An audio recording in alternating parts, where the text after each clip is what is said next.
We're Am I live. assuming right? There we are. Are we live? I assume we're DJs and live. Beers. Why do we never know when we're live? Hey, everyone out there, welcome to DJs and Episodes. Start again. Hey, DJs everyone, welcome to DJs and Beers. Episode number 10. I got a big beer tonight. And quick one in the beginning. Our guest that we're looking forward to hosting today is Josh Wink. Some of you may have watched last week that he wanted to come on the show, but he somehow pulled his back and we didn't want him on the show lying down 2 hours. So we'll postpone that. So you got to deal with us. Yeah. How's everything out there? Seems like DJs and Beers. the same. How is everything out there? Yeah, we're still alive. Mo, you got that beer from Dean, right? I did. That's a really good one, man. No stress, it's called, which is exactly what I need. Yeah. And there's so many brands. Like when I went to the grocery store earlier, my head was spinning. There's so many. I have no idea what to look for. You got to call us next time. And the thing is, too, is there's probably it's so regional, too. Like California, you have so many breweries. And I'm sure in your area, you get a lot of East Coast stuff that I'll probably never see in stores. Are there certain things, certain qualities to how it's brewed that you look for? Or is it just by name? Generally, I go to the breweries that I recognize and that I like. But every once in a while, I'll venture out. There'll be some brewery I've never heard of. And I'll pick something to try them out. For the most part, it's all pretty good. Like, no one's really making bad beer, to be honest. So do you always try to experience something new, or you go for the ones that you know? 50-50. I'll get the ones that I know will be good, and then I'll pick a couple that I'm like, okay, because I hate against the bad one. So, because I hate buying a 6-pack of something that I don't really enjoy. It's kind of like, oh man, how am I? It's kind of wasted, is it? Yeah. It's like the cool thing in my shop is with the 4-packs of cans, they break them up and you can buy them by singles. So it's pretty a good way to try stuff. Cheers, guys. Cheers, everyone. Cheers, everyone. Y'all. We look here every week somehow. Got Luigi in the house. I'm gonna go to. That's a dope cup. Thanks, man. Where'd you get that? Got it in Japan actually when this Nintendo store first opened in Shibuya. Oh man, got myself a little treat to go home. Man, I missed Japan that you never drink beer from. Well, it's not really beer. I'll drink iced tea or Kool-Aid from it. Just to go cool with it, you know? Kool-Aid. You know how my love is for vintage video games. Treat to go home. Oh, sorry. Man, I missed you. Somebody's listening to us. Yeah, that was me. I'm sorry. For the first time, that was me. I got, especially to honor you guys over there in LA, I got the California Ale. Nice. Today, and it's brewed in Frankfurt. Isn't that amazing? Right here, super local, and it's called California Ale. And David wanted to know what's in there early on. And it's kind of everything that a beer needs. I ripped the thing, so I don't know. I'll tell you next week. Well, it's because you posted a photo that said California Ale, and I was curious, like, what do Germans consider California Ale? And it said pale ale. I guess that kind of makes sense a little bit. Yeah. Over here we have IPAs. We call them West Coast IPAs, which kind of, I guess, generalizes the I think you have a certain you have a certain style. I mean, when I'm over in LA, I love this kind of pale ale. And it's so funny that I've always been looking for imported beer. And then there's this brewery in Frankfurt who does a California ale that actually tastes like your pale ale over there, or summer ale. It's pretty light. It has like 5%, something like that. Yeah, that's good. That's a good summer beer. Pale ales are good summer beers. I just realized we're truly fulfilling our purpose here. We're DJs and talking about beers. Finally. You guys drink a lot of beer in between the shows that we're doing? Like, are you constant beer drinkers or? Every day. Yeah. Yeah, I'm not getting like drunk, but I'll drink like 1 or 2 a day. Like my fridge always has beer. for sure. Mine too. A non-alcoholic everyday beer drinker. Wow. They do make pretty good non-alcoholic beers. I've had quite a few that have been. I haven't had a really great one yet. No, I don't really consume a lot of beer myself. Yeah. But I also don't look for a non-alcoholic beer. all of my adventures in beer have always been just following David around wherever we've been on tour, going places. Instead of going to sightseeing somewhere, this dude's like, we got to go to this brewery. Yeah. Would you visit breweries as you traveled to DJ? Yeah. And this is the first thing I look for. If I have some time, I'll go on Google Maps or just Google the local brewery or brew pub, and I'll go hit them up and try the local stuff. I love doing that. What was your like best visiting brewery experience, or anywhere? What was? One time I was in Geneva, and I found this little. I wish I think it's like a German name. I can't remember, but they had some pretty amazing beers from like breweries I've never seen or heard of, and it was all local stuff too. So it was a nice range of like sours to stouts to IPAs, and I was just like, "Whoa, this is pretty crazy." It wasn't called Boxer? No. No? All right. That's a That pretty guy was like local handle to Like all of 3 David's years ago. beer adventures, but I do recall one time we went brewery hopping in San Diego, which was a ton of fun, and we got trashed. San Diego is like one of the biggest brew hubs in California. Yeah, If not the biggest, I think. Wow. quite nice. We ate a lot of good food as well. Yeah.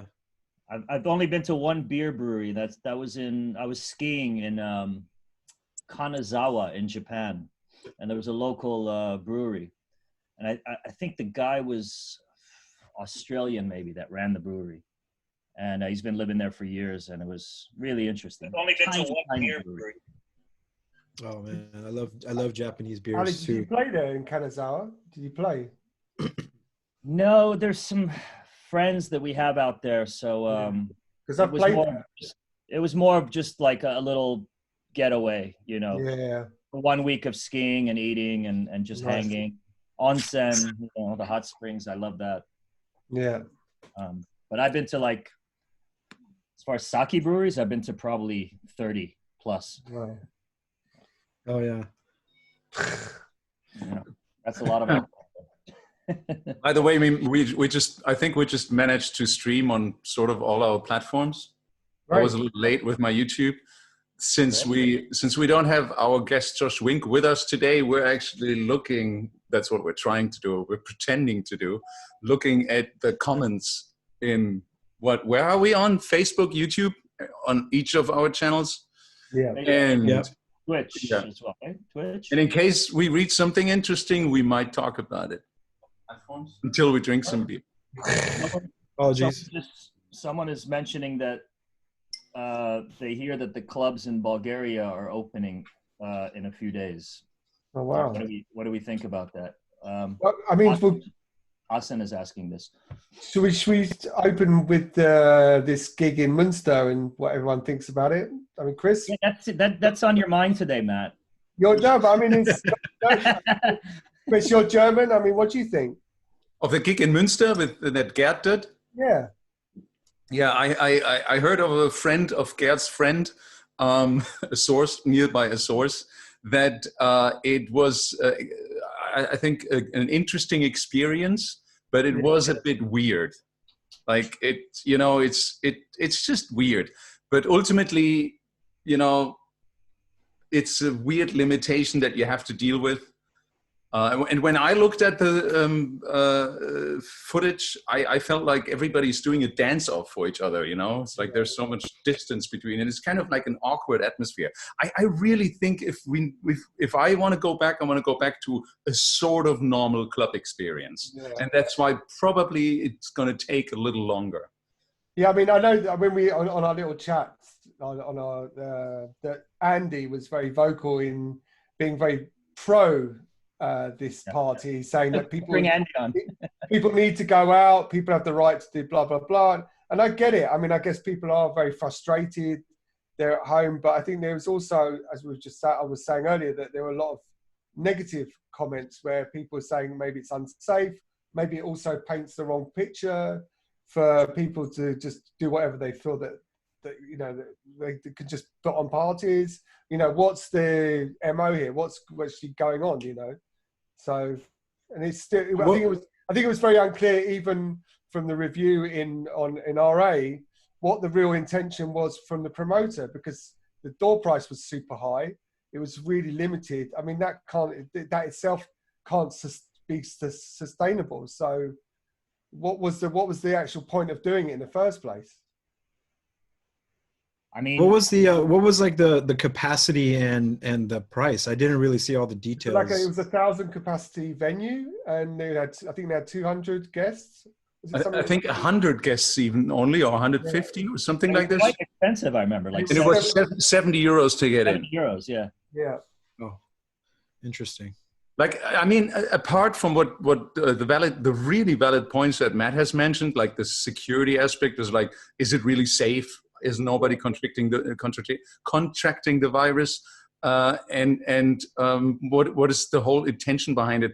I think, you know, people really want to go out and have a good time, but then you go to something like this and you think like, oh, finally we go to a party, and of course it sends really the wrong message. Or let's the same thing with the drive-in theaters with the cars. You know, you might have the initial feeling, oh, we're doing something, let's go there, but I just can't imagine that this is actually a fun thing. You probably sit there after 15 minutes in your car, or you stand in your little square and you're just like, nah, that's really not it. You know, it's like, that was not really what I'm looking for. And I think that will be the majority of the experiences of people going to like experimental parties like that, I think. Because I mean, I've heard, I think in Germany, from what I've heard is that from the relaxing, it's been going on the last few weeks, it's actually backfired. And I think there's been outbreaks in churches from coronavirus, also restaurants, they had outbreaks as well. I heard about a church in Frankfurt or something, or church or restaurant in Frankfurt. There was like, oh, really? Yeah. So I mean, that's the thing as well, isn't it? I mean, I don't know. Is it too early? I mean, it's a fine line, isn't it? So, do we have an answer for this person's question with Bulgaria? I don't know. We don't. Sorry, we have no answer. I wonder how, has anybody talked to the DJ? Like, how did it feel? You know what I mean? Like doing the gig. It'd be curious to get some viewpoints on the people that actually went to the event. Like, what kind of experience did they have? No, but I mean, I was maybe misunderstanding. I heard Garrett saying to someone that told me that it kind of was a bit experience from the DJ point of view as well. Well, it's going to be weird. It's not going to be normal. That's for sure. I'm just giving the promoters the benefit of the doubt, though. I'm wondering how much of the desire to do this was based on desperation and just like in order to generate some sort of income to keep their business alive, whether it was irresponsible or not. I'm just wondering. I mean, this is purely an assumption, but is it somebody who just doesn't believe that, you know, this is a big issue and they're just lighthearted about it, or are they just so desperate for business that they're willing to take this risk? Yeah. But I mean, if you open a club to, I mean, from 1,000 capacity to 100 people, how does that even pay for staff? I don't know. Unless maybe that's why the ticket prices were so high, because they were did it for free. You know, or selling drinks at the bar or whatever they're doing, you know? Yeah. I don't know. I'm just curious. Yeah. It's very curious for sure.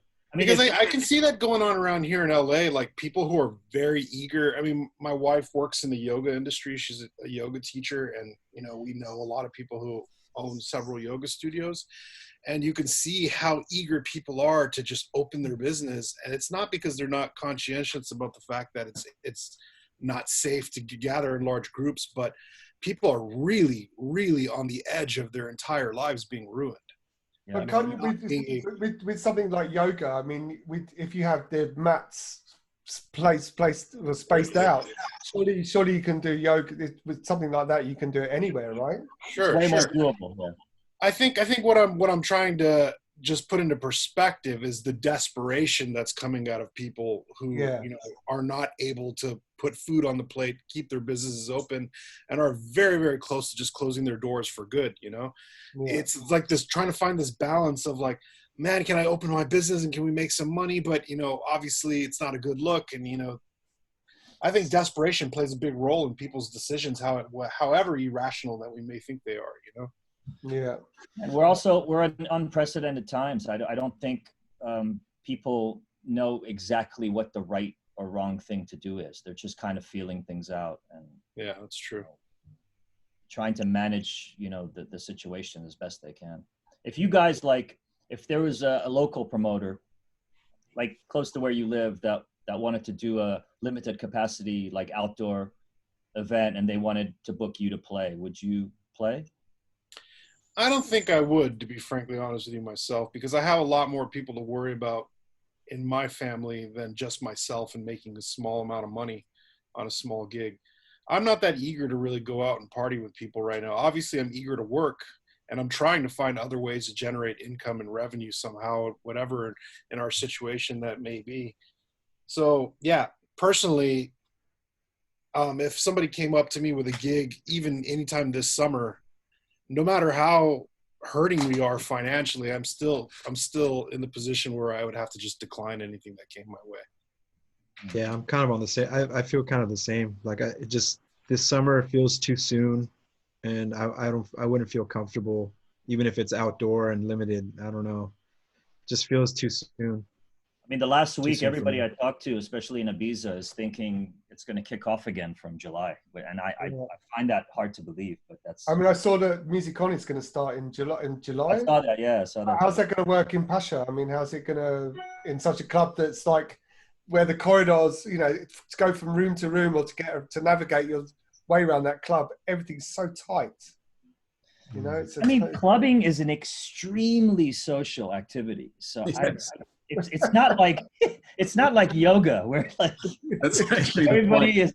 It's extremely social, and it becomes more social the more people drink and do other things. Yeah. So caution, just the need for caution. Yeah, once the booze kicked in. Yeah. Once the booze kicked, everyone's like, I'm gonna hug you. I want to kiss you. I'll be fine. I'm not gonna get So, yeah. I mean, this gig in Munster, what sort of security protocols or safety protocols did they have? Dude, I have no idea. That's what I'm curious about too. Like who was policing the dance floor? I heard it was just like you had these marks on the dance floor, but when there's pictures, and I heard people telling me about this, I didn't really see it, but that in the back on the bars you would see everybody standing together anyways. Then who's enforcing this? It's just like it's impossible somehow to do this.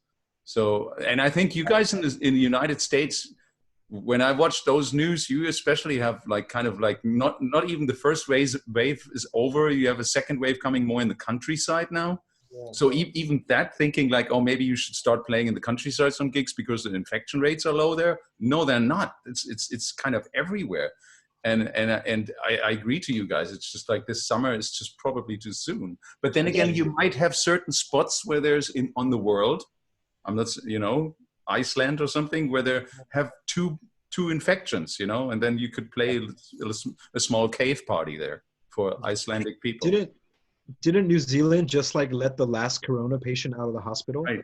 Yeah, but they're not. I mean, I think that they are going to continue the lockdown for another year. They're saying they won't. I mean, they're completely. They could close the borders. Oh wow! Until at least the end of this year. Yeah, they just really don't want it. So and look at Japan and how they curved the outbreak there. Like initially, they were really slow to respond. Abe got a lot of criticism for it, and I think it's a lot to be said about if we're talking about Japan, like the individual and collective responsibility that people feel, towards this that you don't sense in America for some reason. No. Isn't Japan now offering tourists, like they're paying half your flights if you come Yeah, visit I saw Japan? that. You're Yeah. kidding. How's that gonna work? Yeah, I saw some gonna go. ads. Yeah, Japan will pay for half your flight I think they're I'd be doing lying and if I didn't- accommodation. I would be lying if I didn't say I would consider going myself as well. Let's all go. We can put DJs and Beers from Tokyo. In Japan, we'll do it at a sake brewery or We'll something. do it sake brewery, yeah. That easily arranged. Yeah. All right, episode 11 from Tokyo. But like, I actually didn't read this or hear this article myself. I'm kind of reporting it secondhanded, but my wife told me she was listening to an NPR report on the radio about this wide spread of house music parties that were being shut down in LA this past week. Really? Oh, really? Apparently they weren't going on in warehouses or clubs, but promoters were booking like homes in the Hollywood Hill, like vacation homes in the Hollywood Hills, and booking headline DJs to play there and having like private parties, and LAPD was shutting them down left and right for like the last 3 weeks. wow. Damn, it feels like back in the 90s, backyard parties. Just up in the hills. Yeah, except The it's underground rich is in the people. Hollywood Hills. Yeah, it's not in the hood in South Central. No. Up in Have the hills. you guys ever been to a party in the hills? I've been to a few. I haven't. I don't know any rich people. Chris, I thought you played all those parties. Oh, no. That's not me. You're... Yeah, I never felt quite comfortable there. I felt completely out of place. But, you know. I was at a fun party. I was at a really fun party. I had a lot of fun there. It was like, I think it was around Halloween or something. Someone famous? No, like the guys from Bob Moses. Oh yeah, You know, Tom. Oh. I think it was kind of his party. really nice guys. Yeah, super nice. What? What are you laughing? We have 10 week anniversary. That means we're sitting here since 10 weeks. Doing this Damn, for I 10 can't weeks. believe- Oh my god, That's crazy. that's crazy. My first episode was in a hotel room in Oh, quarantine. yeah. Oh, that's right. Yeah. You're still quarantined. Wasn't it also the second one too? Yeah. First two, actually. Here we are. Here we are. Should we monitor the questions? I got a question maybe. This might have been asked already, but someone, Juju Hargun asked, has this lockdown period brought you back to digging through your old record collection? And when things go back to a stable time again, would you use this as an opportunity to recreate a new path for yourself musically?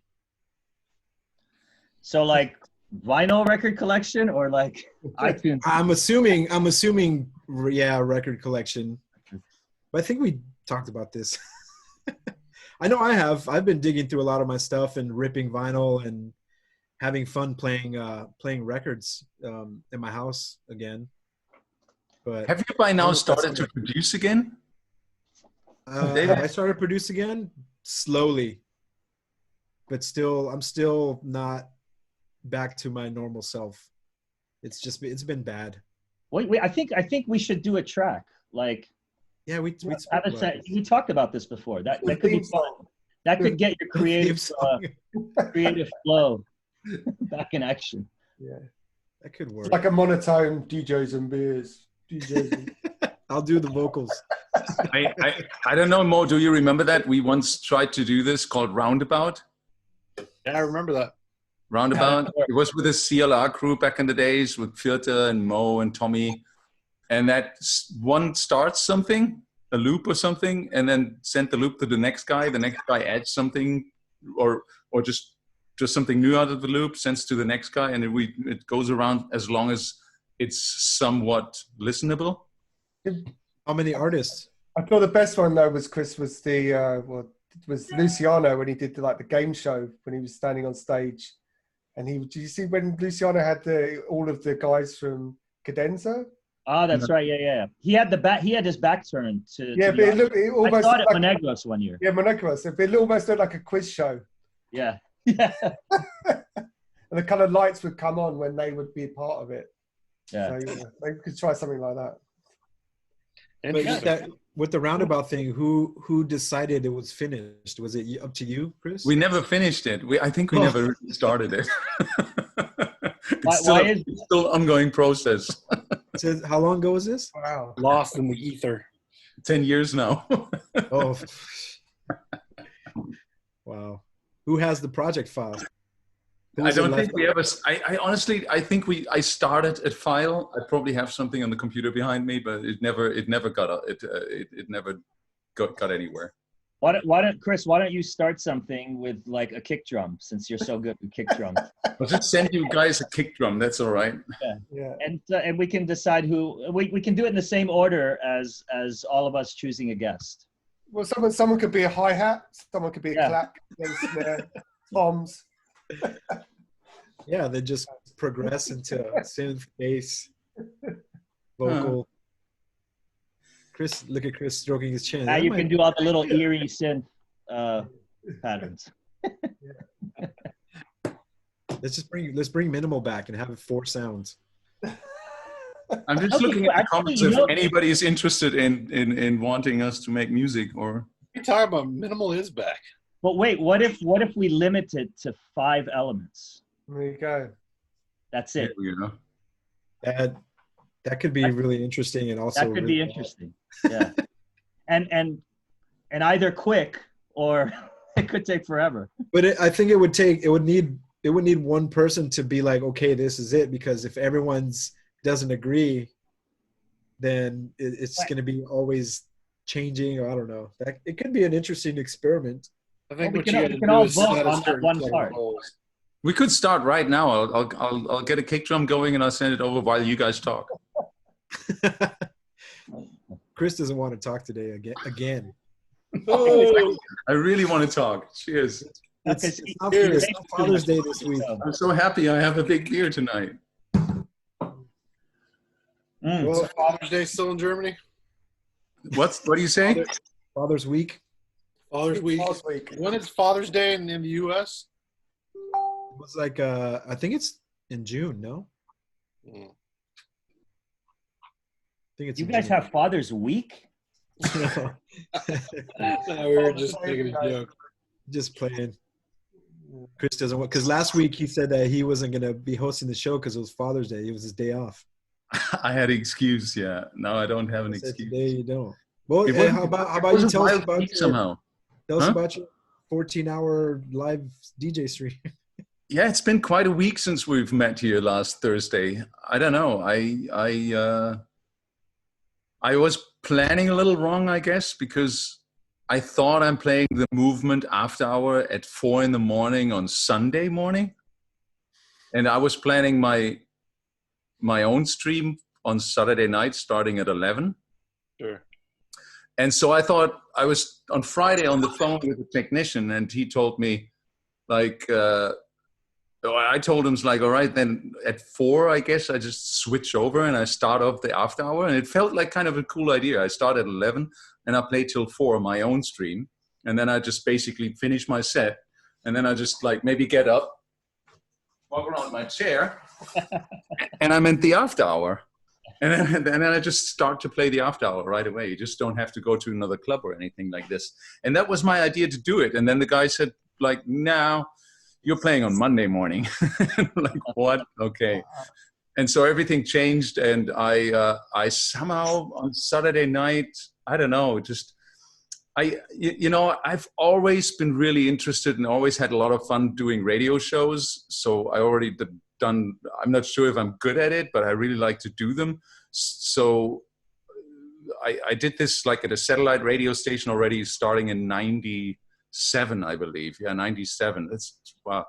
And so actually sitting in front of a mixer and playing music, and there's just basically cameras around, because we used to have a big radio show here in Frankfurt in the early 2000s too. Maybe some of you remember the HR3 Club Night. HR3 Club Night. There must have been some tapes around, maybe? No?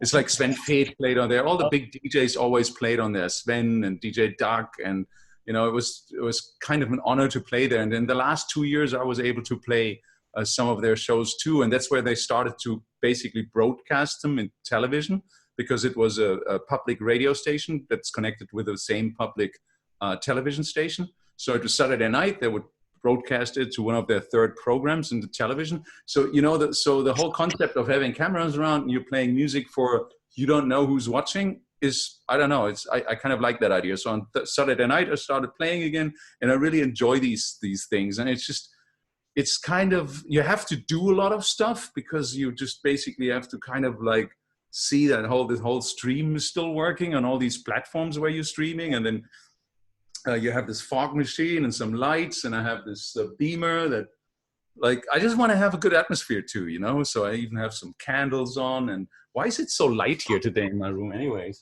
And it's better. That's sativa. Doesn't it affect, like, are you listening for all those hours to the music in your headphones really loud or at a very comfortable? I try to keep it.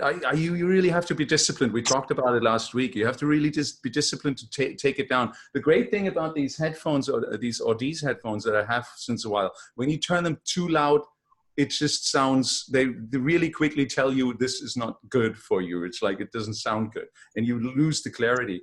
And so it's pretty good that you keep that.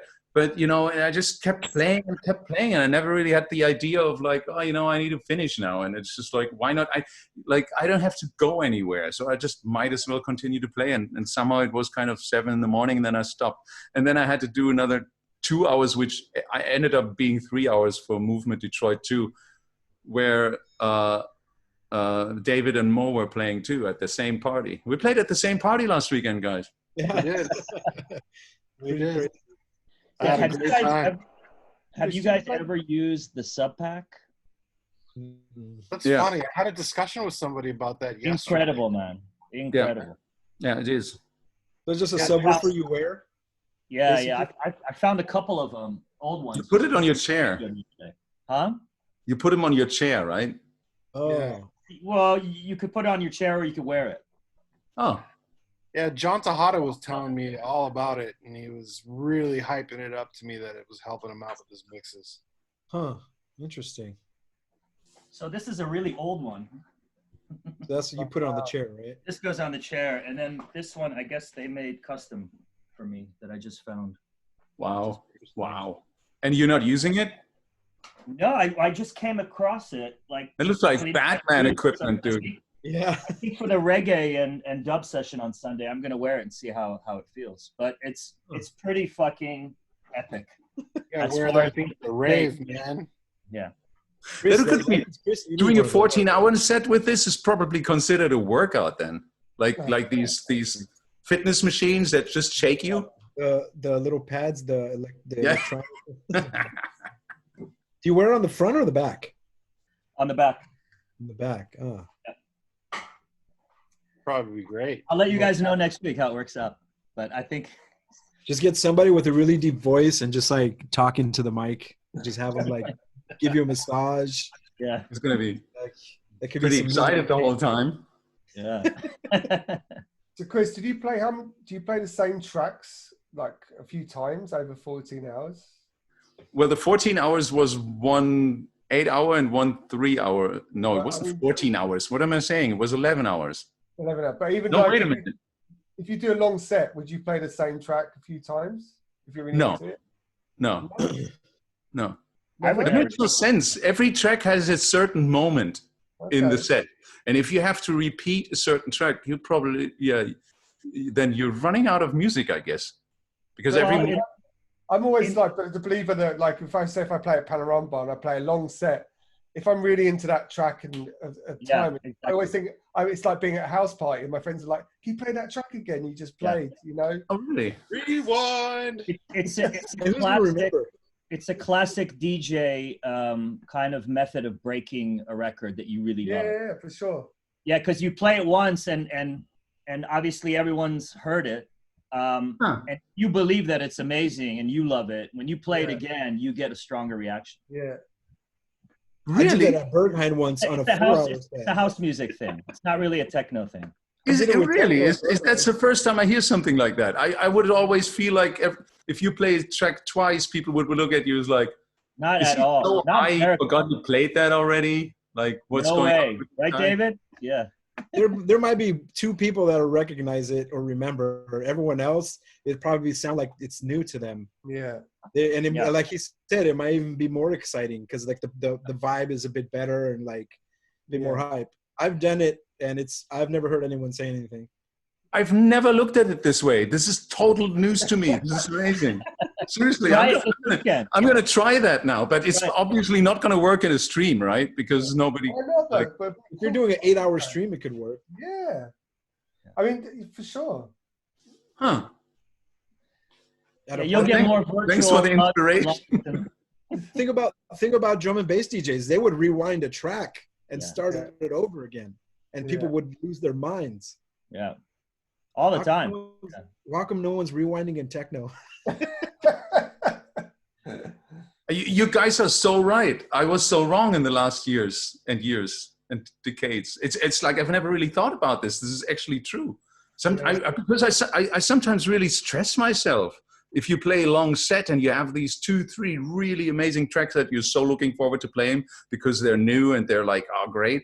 And, to find that right moment, you don't want to waste them at the wrong moment. So you find that one moment where you play them, because I never really thought about the idea of maybe playing them twice. It's maybe sounds stupid, but I'm pretty honest here right now. I'm sure there's a song that you really love right now that you're playing. Maybe it's one of the club versions of the album Burn Slow project stuff. Like, and nobody would mind if I play it twice. Can you tell me in the comments, please? Of course not. I don't trust these guys really. Maybe they're just like completely fooling me right now. Andy's been sending us a lot of questions through the WhatsApp. Shoot some, because going back change the topic, please. I want to going back to, I think Panorama Bar, it was Popcom. And it was Luciano and Dice playing back to back. And I think Luciano played mouth to mouth, like over the space of like 8 hours, 3 times. It was the first time I'd heard that record. And it was one of those ones where people were like, play it again, because, you really want to hear this record, So, and I mean, maybe it only works with certain records. You can't do it with everything. But when you have those like moments where people are so excited by hearing something completely new, then you can tease them. But I mean, Larry Levan used to do it by just playing part of a record, not the full record, then just taking out the mix, and then he wouldn't play it for another half an hour. Things like that, So well, I do things like that, but I've never really thought about like just playing it twice. And what's maybe that's also like genres. It's also like, what's the difference between you playing it, you play it, and then the next DJ plays it? It's almost the same thing. Yeah, they're gonna hear it twice anyway, maybe more times through the night. All I know is last Saturday I was taking a nap in the middle of the day and my phone started ringing and I picked it up. It was Chris calling me, and I answered it. Next thing you know, I was on his live stream and he's like, "This track you made is amazing." I'm like, "What? What's going on?" That was a good time. I was watching Chris on, I forgot which day it was, and you called me as well, because I was in Twitch. I was like, "What's up, Chris?" And then all of a sudden I'm on FaceTime and I'm on the stream and he's like putting on the camera. I think at that point you're pretty long gone at that point. I was probably, yeah. I think it was like 6 or 7 hours in. Mm-hmm. But thanks, guys, that I can call you anytime. Oh, for me it was like the afternoon. That was just chilling. Yeah, I was taking a mid-afternoon nap, but it was fun regardless. I didn't mind the call. Man, I can never, even living in Barcelona, I could never do the siesta thing. No, like once I'm up, I'm up. Once I get that coffee going in the morning, I'm like up all day till like 3 a.m. Yeah, we'll have some kids. I got a niece and nephew. They keep me pretty active. But there you go. Recently, I've found taking naps has been so great. Honestly, I used to never be a nap person until the last few years. I love like just the act of naturally just falling asleep wherever you are, whatever you happen to be doing is just the most beautiful thing I can think of. I think I have an issue of working in the studio till like 4 or 5 in the morning, and then I crash for a couple hours, and then my son wakes up at about 8 a.m., wakes me up, and there's no denying that I have to get up and have breakfast with him. And then as soon as he's like, out playing outside for a while and my wife can take over for a second, I have no choice but to just pass out, just try to catch up on a little bit of You're sleep. basically just always sleeping in little increments. Yeah. Right now. Like, I basically am getting like 3 hours of sleep every once in a while. So. And that goes totally against your nature, as far as I know you. Yeah, exactly. Yeah, because I fucking love sleeping. Same here. Love it. Hey, Andy, our producer Andy's watching and monitoring the chats. And he just sent me the question from Gavin Croissant, or the Croissant, sorry. What is your favorite track made by any other DJs and Beers DJs, so one of you guys, and you can only pick one? And I might extend on that question and say, like, what was the very first track you've heard of that person too? I mean, I think I've got Every 12 by David, but I don't know any of the names of the tracks. I don't know what they are. That's why maybe it's easier to answer the question. When was the first time you got really interested in that artist when hearing this piece of music? I would say for me with Ali is when he did the remix of Plastic Man. Ah, fuck you. I was about to say the same thing. That's what, like, I mean, because like I sort of knew the deep dish stuff, but when he did the Spastic remix, that's when I was like, holy shit. That shit was actually done. It's funny. I was just thinking about it the other day. I've done 3 Plastic Man remixes, which I never thought I would do. But I remember I was working on a remix of Robbie Rivera. It was very early in my solo career, and I just finished the dub. And every time I go to my parents' house, I grab a stack of my old records and I bring it over to my studio and just like kind of have a nostalgic listening party. And I grabbed Spastic and I was listening to it, and the session that we just finished was in my head, and I'm listening to it and I'm like, wow, it's got a very similar groove, like this dub that I did for Robbie Rivera. I wonder how Spastic would fit on top of, the backing track that I made for the dub. And when I put the two together, it was like perfect. And I'm like, wow. So then I kind of, then we, me and my engineer, Matt, we just got deeper and deeper into it. And it became more of a, less of a mashup and more of like an actual kind of studio production. But we only went with like the master file. I didn't have any parts. And I didn't have any parts for Plasticity that I did for Rich's box set, the Plastic Man box set either. And that's fun, kind of working with those parameters, no parts. Yeah. But thank you. And for Chris, I remember. I think yours, the one I love and remember the most is the Focus one, which maybe we mentioned. That was like the crossover track for me. Like a lot of like the more housey or like slower minimal DJs were playing Focus, and like also the techno guys were dropping that too. It's so jacking, but it's like not an old school jack, like a new school jack. Yeah. Thanks. Yeah, for me, definitely. I think we booked.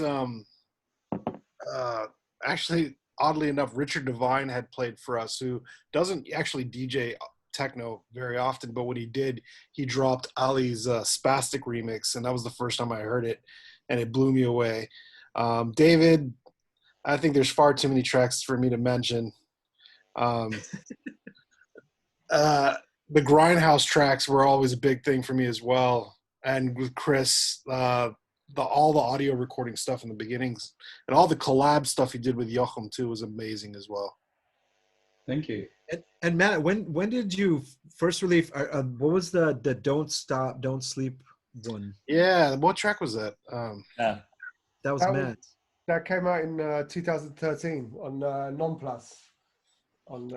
That's Bodica's label. Yeah. Now we've just actually re-released it with all the remixes with Robert's remix, DJ Deep, and Tales of Us. Yeah, I've always just liked that simple vocal.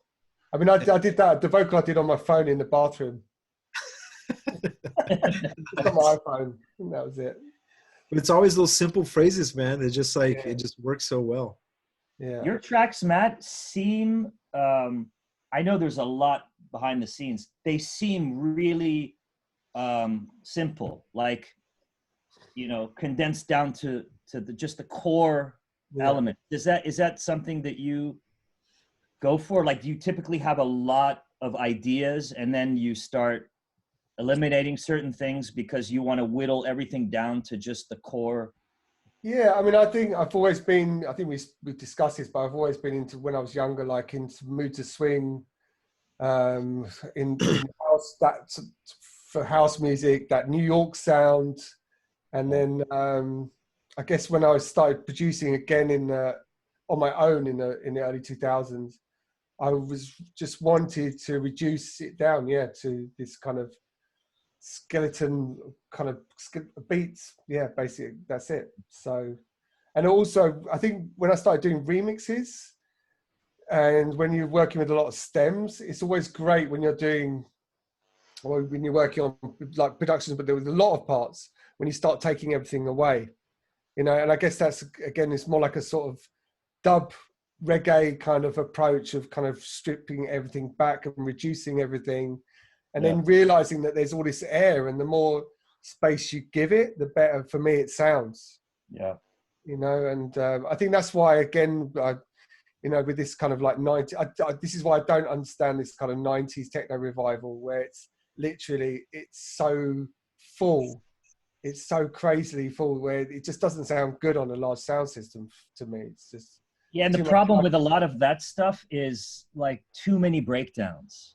It's just constant breakdowns. Like, I love, like, I think it's Luke Slater that a lot of his stuff, sometimes, most of the time, there's just zero breakdown.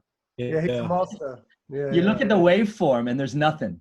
It's just, but this is the thing. I think we know when you're DJing, I mean, you can create your own breakdown. Yeah, sure.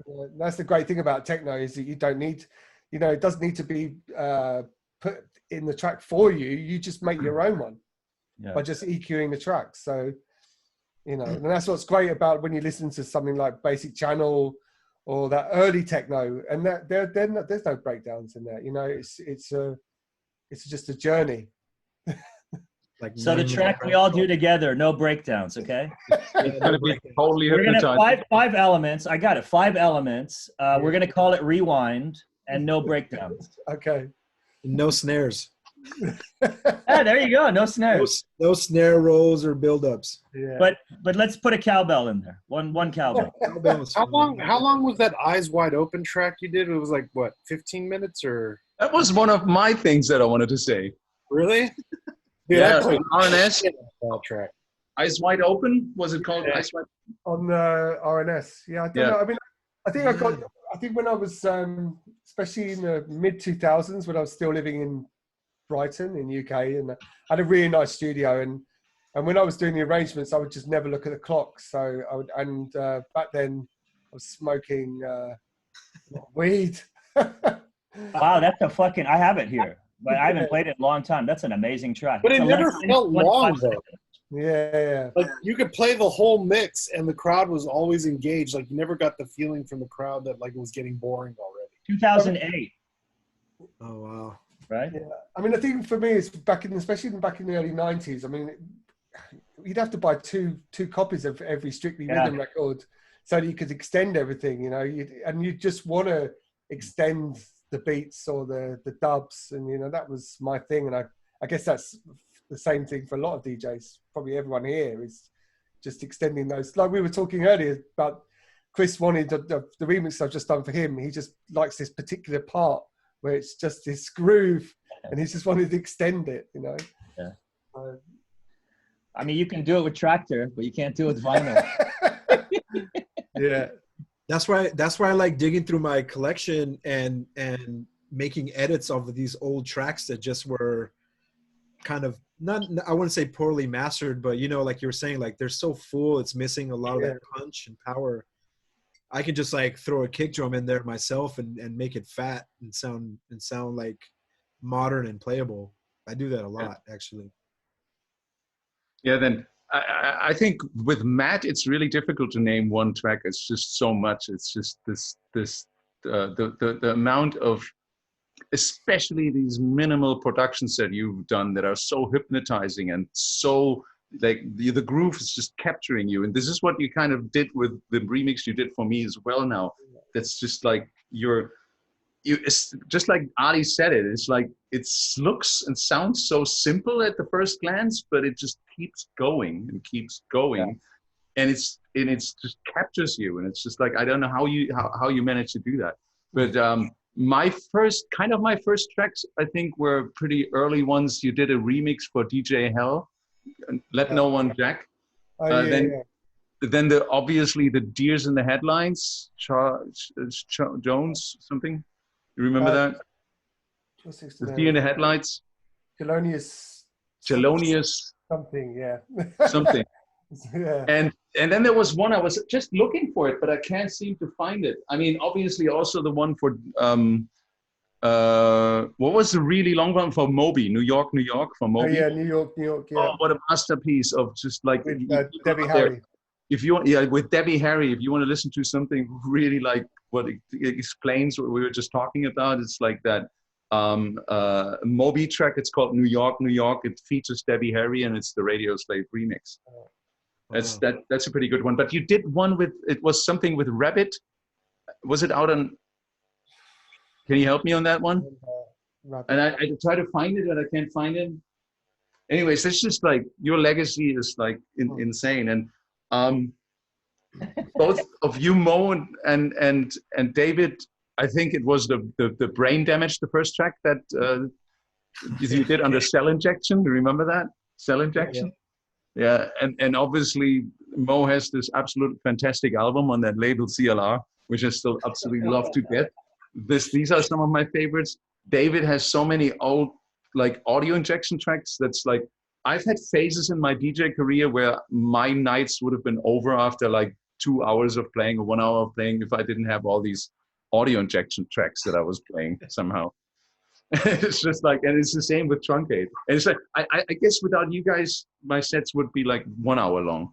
And Ali, you remember that Meet Katie and Ramirez remix you did? Yeah, I remember it. That you really took a liking to that. Yeah. Oh man, that was like my first. That's where I got like, whoa, what is this? Like, this is really amazing. And then it just kept coming.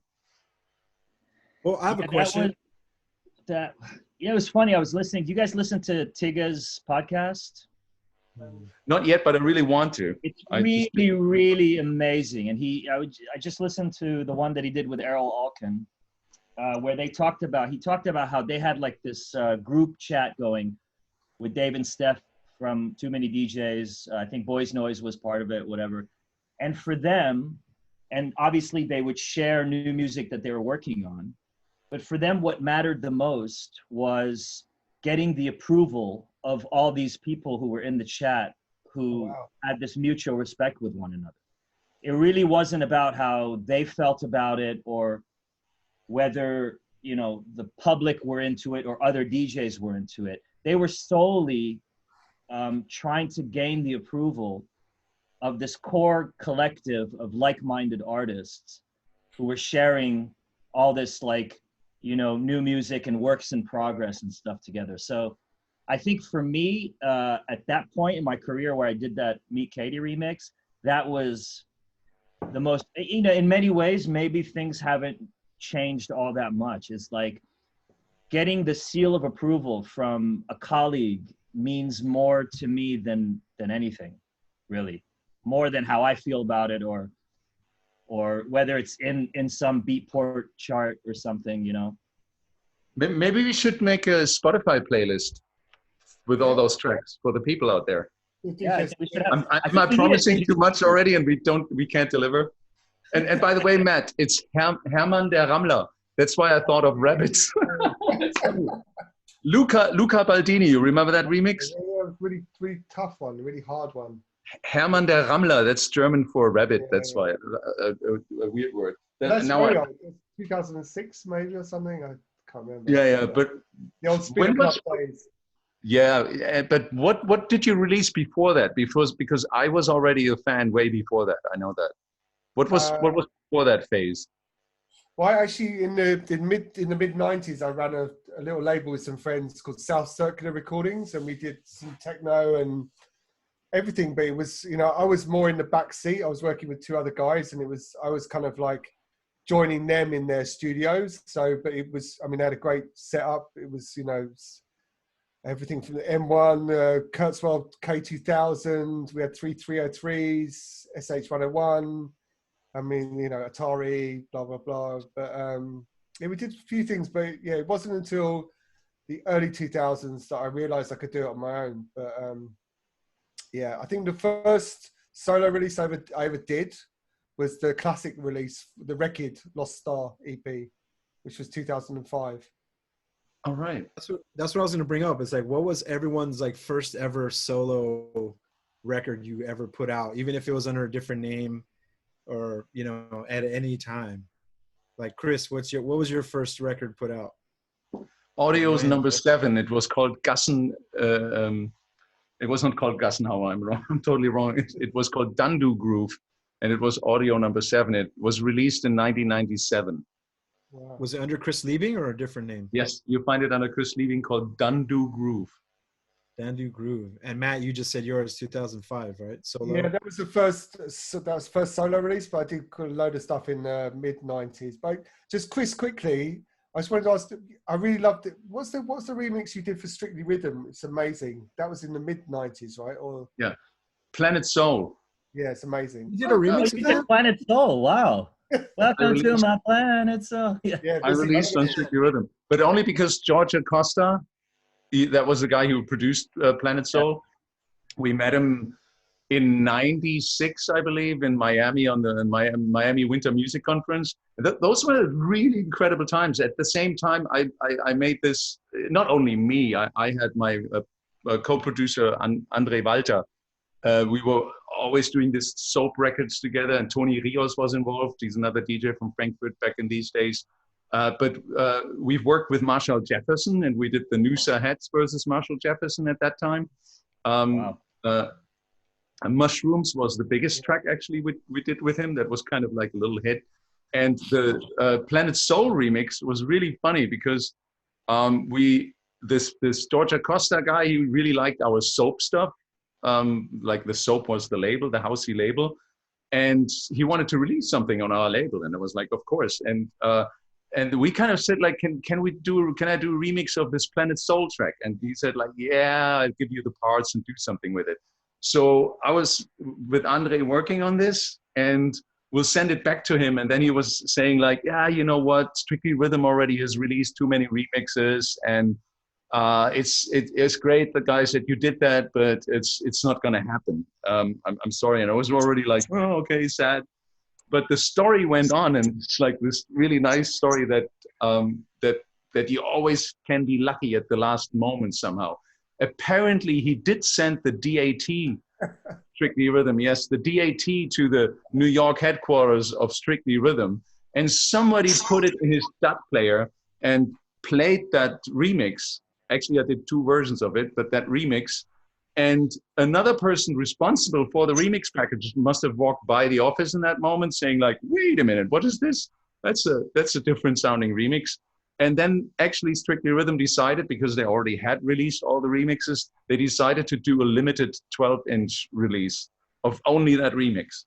Probably limited to like 10,000 copies or something. Exactly. It was like, I have the copy here somewhere. It was like printed on it, limited to 10,000 copies. There you go.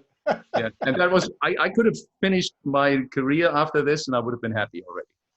It's a great remix. It's really wow. Nice. Thank you. Sounds great. Still sounds good.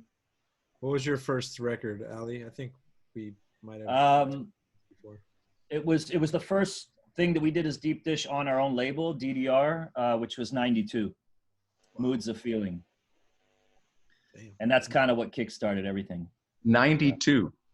1992. Wow. And we did that with John Selway. We were working with John Selway, who is from Virginia. He was living here. I actually met Christian Smith through John, because And this is even before we started Deep Dish, because Christian was going to American University here.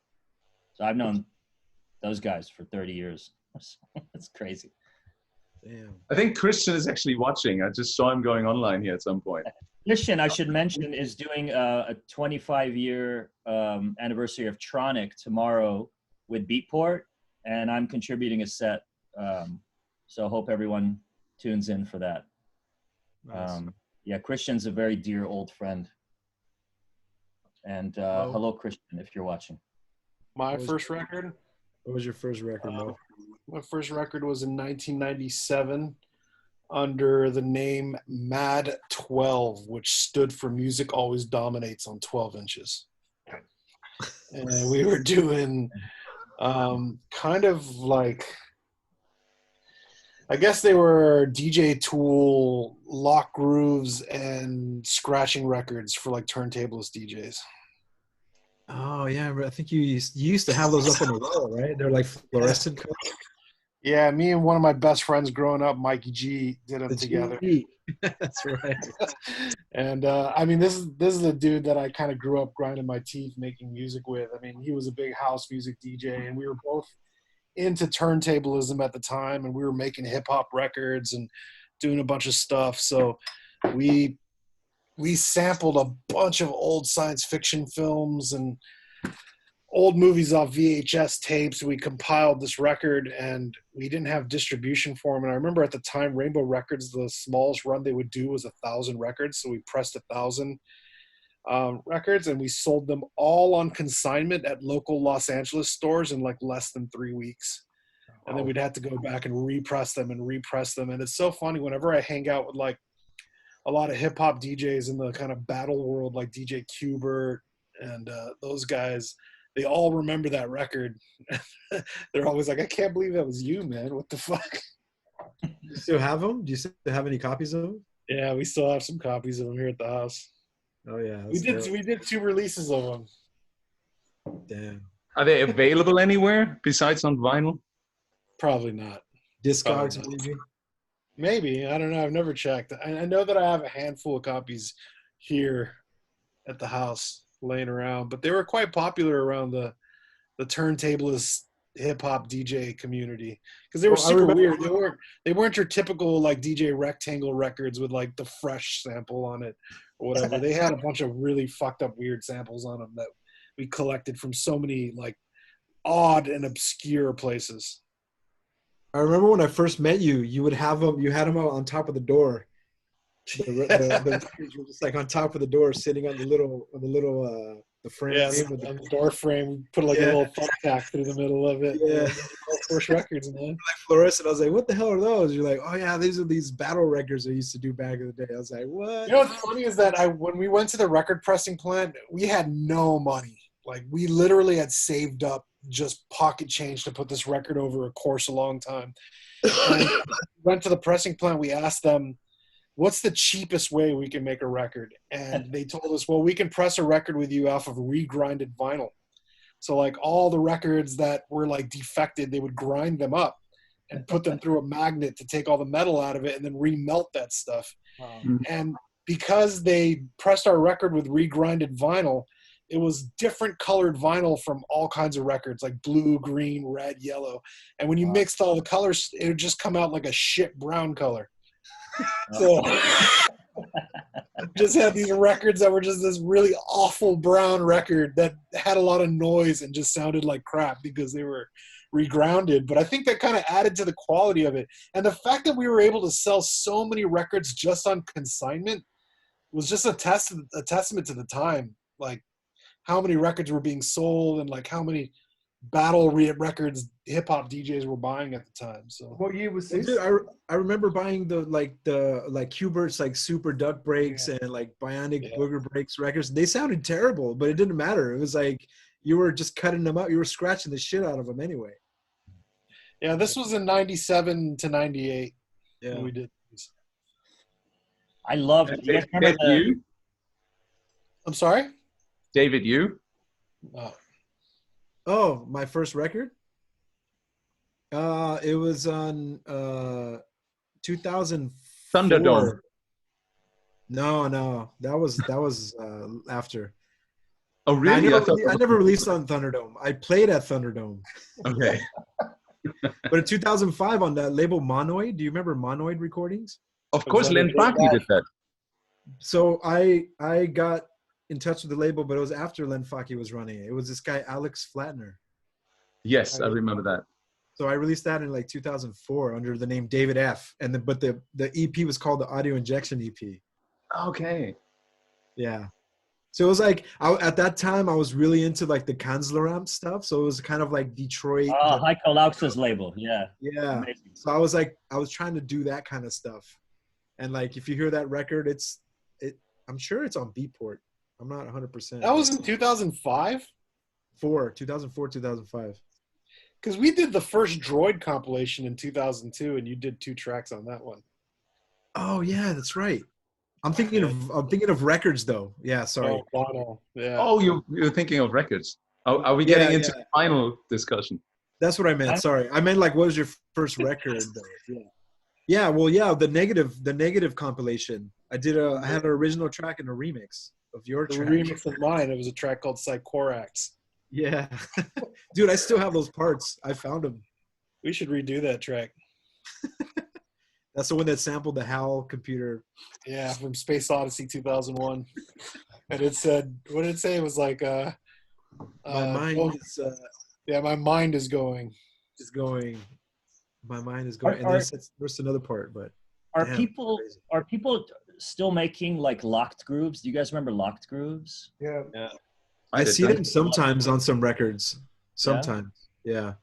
We did on a lot of our old releases on my first label, Droid. Our first like 5 releases all had lock grooves on them, but I haven't done anything recently. Yeah, For those people who don't know what lock grooves are out there, it's like this at 133 BPM, 133.33 BPM, you can 0.3, you can have a perfect loop going on a turntable when you hit it on 33, right? Yeah. Yeah. And you just have a perfect loop, and it's just like never-ending loop. That's why it's called probably a loop. Locked groove. But Joy Orbison he does a label called Polykicks, and they do them. But I mean, I think for mastering engineers, it's an absolute nightmare. A nightmare, yeah. They never wanted to do it. No. Yeah, but I remember records that would be nothing but lock grooves. Imagine how. Yeah, exactly. Lock groove compilations. Yeah. Oof. I actually did one of them. You did one with a Loud Boxer record. Was that correct? You mean? Didn't Speedy J do like a Loud Boxer lock groove record? And Houghton? I think he did. Yeah, I think there was something. Timothy Schutter is asking if we still play these records that we're all talking about right now. I haven't played any of those. Or my earliest stuff, like the very first stuff. No, they probably sound terrible. Remix of yours, Chris. I still play the Planet Soul one occasionally. That's so nice to I hear. didn't hear that one. I don't think I heard it. Yeah. I'll send it over to you. Did you use the vocal? Yeah, of course. And I even did the Miami bass drop in the middle. Yeah. Where it goes into the Miami bass electro bit and then it comes back. Well, that's cool. That song just always reminds me of high school because it was on the radio constantly in high school. It was like the hit song. It's so crazy. Chris, didn't you once do a remix for White Stripes or something like that too? I did a bootleg. Oh, it was a bootleg. You know, I had that night in Frankfurt called Es ist Freitagabend. It was every first Friday in a month. I had this night at the U60 Club for over 7 years, I think. And we did an anniversary every year. And for that anniversary, every year I did a bootleg or just some sort of fun track that I knew I could not possibly release. And we pressed 1,000 vinyl records and gave them to the first 1,000 people coming to the club as a present. And we did this 7 years. So there's 7 special Es ist Freitagabend releases. And one of them is the bootleg with Seven Nation Army, the White Stripes. Another one was a bootleg of what's the guy who was in this boy band? God, I can't remember his name right now. Justin Timberlake. Justin Timberlake. Sexy Back. I did one of those. Deep And- Dish and- did that too. I did that as well. I There did was a that lot, too. a lot of others. Huh? Deep Dish did that too. Same 12-inch. You did it. Matt, you did it as well. Yeah, I did a version. Yeah, it was like 15 minutes. Must have been a hell of a track. I don't remember this Justin Timberlake track. It was It's the when he album. first went solo. It was a great album. The one that was produced by the Neptunes by Pharrell. It was Oh really yeah, I good. got Chris's mix here. We can't hear it. Oh, you have it there? I have it. remember you. And I think that must have been maybe around the first time where I was thinking like, the Dubfire guy is stealing my ideas. That was a Deep Dish remix. Now we're getting into Yeah, controversy. it's like, yeah, they're stealing it. They're doing the same thing here. But it was pretty, yeah, it was an obvious thing to do. I remember I heard that White Stripes remix in Miami one time. You were playing, I think it was a Tronic party, I think you were playing at. Possible? And coming back to that question, I somehow couldn't imagine to play something like this today. But otherwise, I play I played the Meet Katie to Ramirez Meet. What was the track name? Meet Katie and D. Ramirez, Stop the Revolution. Stop the Revolution, right? I played that. I played that remix last year again in some set, and it's just like sounded like it was brand new. It was amazing. I was really into that whole breaks period, and there was what's the group? Evil Nine. Yeah. Some of the old Evil Nine stuff now still sounds insane. Yeah, great guys. Really Yeah. cool guys. Somebody on the YouTube comments asked again if me and David are brothers, and once again I didn't.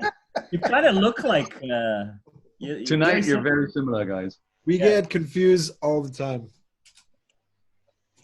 At gigs, some people come up to me at gigs, you be like, Drumcell, I'm a big fan. Yeah, I just stopped correcting people when they come up to me and they're like, "Hey, Truncate, I really liked your last record." I'm like, "Thanks, man. I really appreciate it. Thanks for the support. It means a lot to me." Nobody As long listens as to you're not techno. a dick. Eminem was another one. Sorry. I was just reading comments and I forgot one of the most successful ones. That was nobody listens to techno with Eminem. Didn't any one of you do that too? No. You did that. Then it was that one where I was thinking, fuck, here's the same idea. That was me, Sharam, and Danny Howells. Okay. I believe. Wow. Yeah. Yeah. It was just a bootleg. We just sampled Eminem saying nobody listens to techno. Yeah, I did the same thing. We need to find a way to play music on this thing. I don't know how we do this. We're doing this since 10 weeks. We still have no idea. You'd have to do it through like your mixer, Chris. We tried it, and then it comes in like really distorted, you know? Oh, that's right. It was real loud and distorted. Yeah. Anyways, we're here to talk, right? And drink beer. What are you guys drinking now? Same beer? Same shit. I got this one called Exploding Clouds by Smog City here in LA. It's a new beer. Wow. Looks good. I'm going to actually have a glass of rum. This is Oh, damn.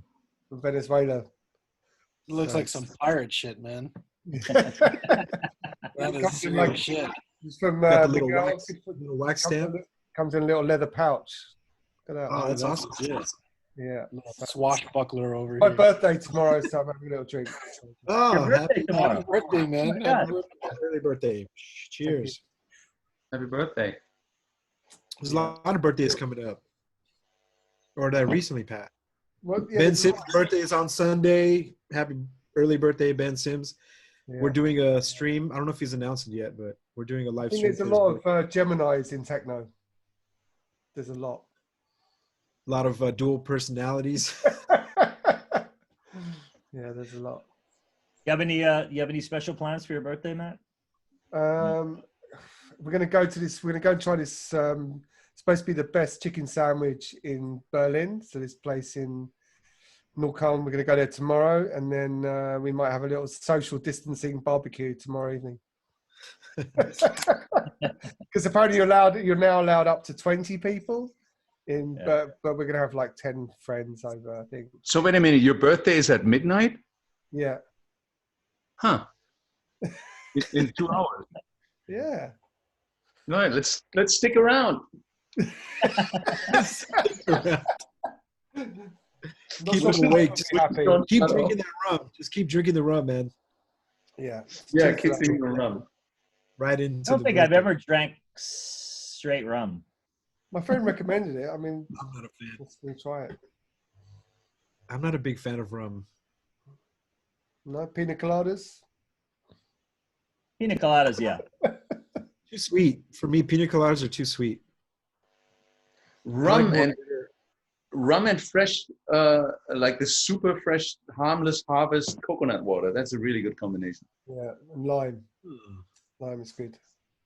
That sounds good. I like Yeah. coconut water. Yeah. But it's All a right. long name. DJs and rum and coconut water and lime. DJs and rum and coconut.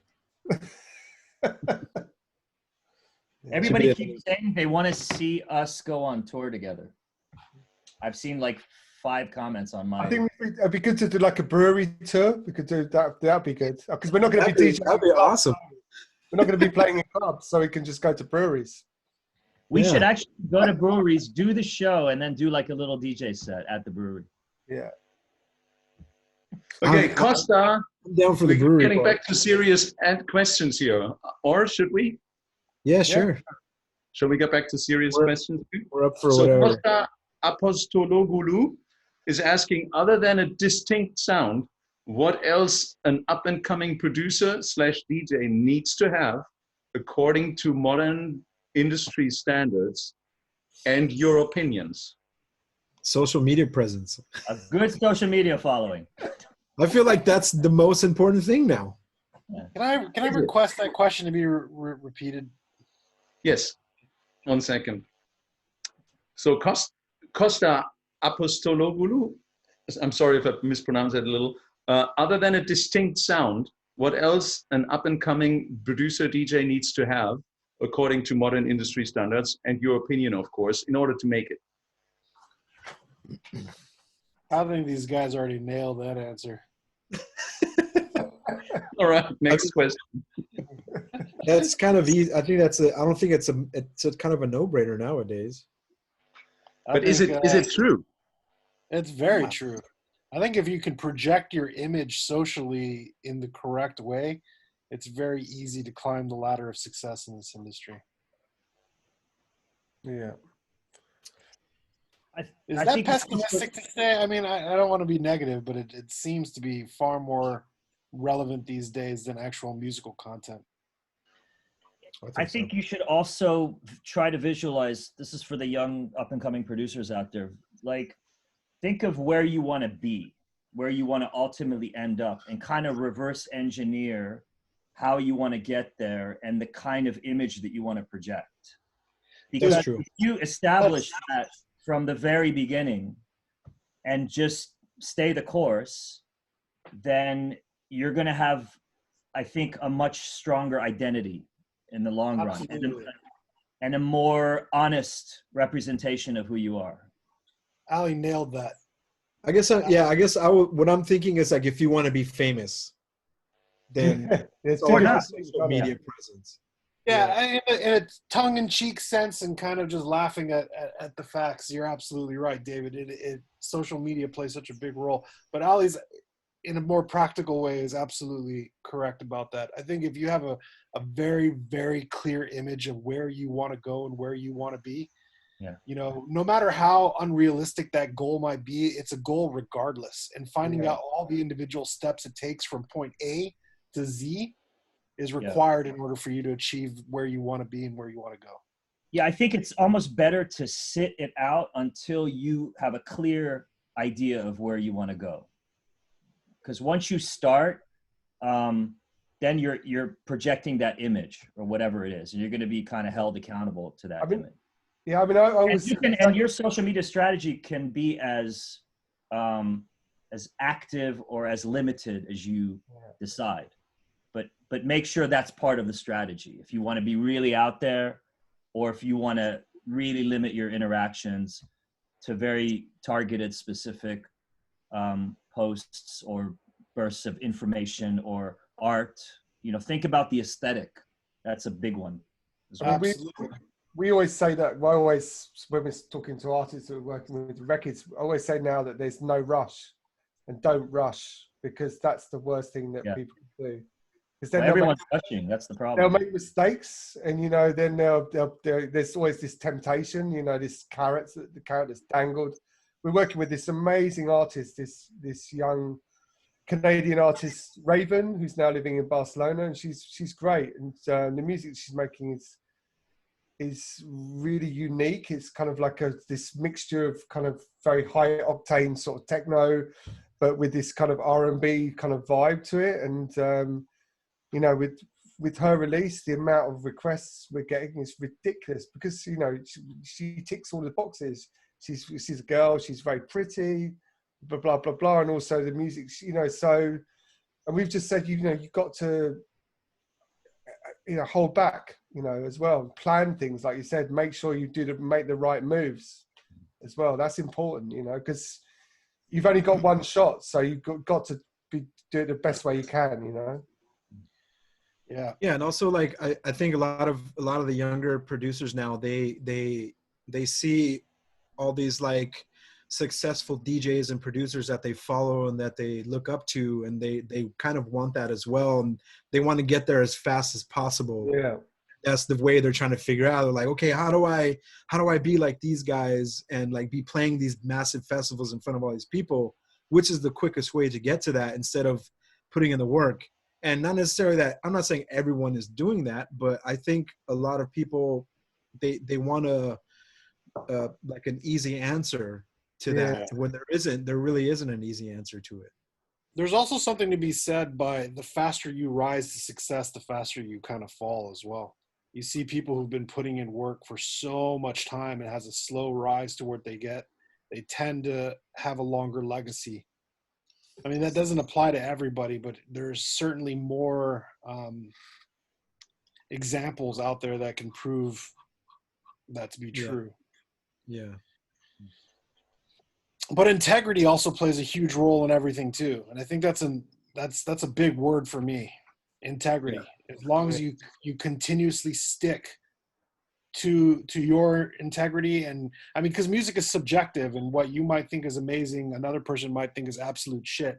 And we have no time to get into the discussion of what the difference is between good music and bad music is, because at the end of the day, really the only difference between them is just the amount of integrity an artist or a person puts into the music that they make, whether or not it really reflects them personally, or they're just doing it to be famous or doing it just to make money, And that's the thing, isn't it? I mean, that's the problem in this day and age, is that you can have it. Everything can be manufactured and for you so that you can get to where you want to get to. So it's difficult. Well, the internet is incredibly deceptive. I mean, it's super easy to project the image of success, and it can be very easy to convince the public that you are successful when you're not. You know what I mean? So that puts power in people's hands to just have money to just continuously just pay for whatever image they want to project out there. Yeah. Good question.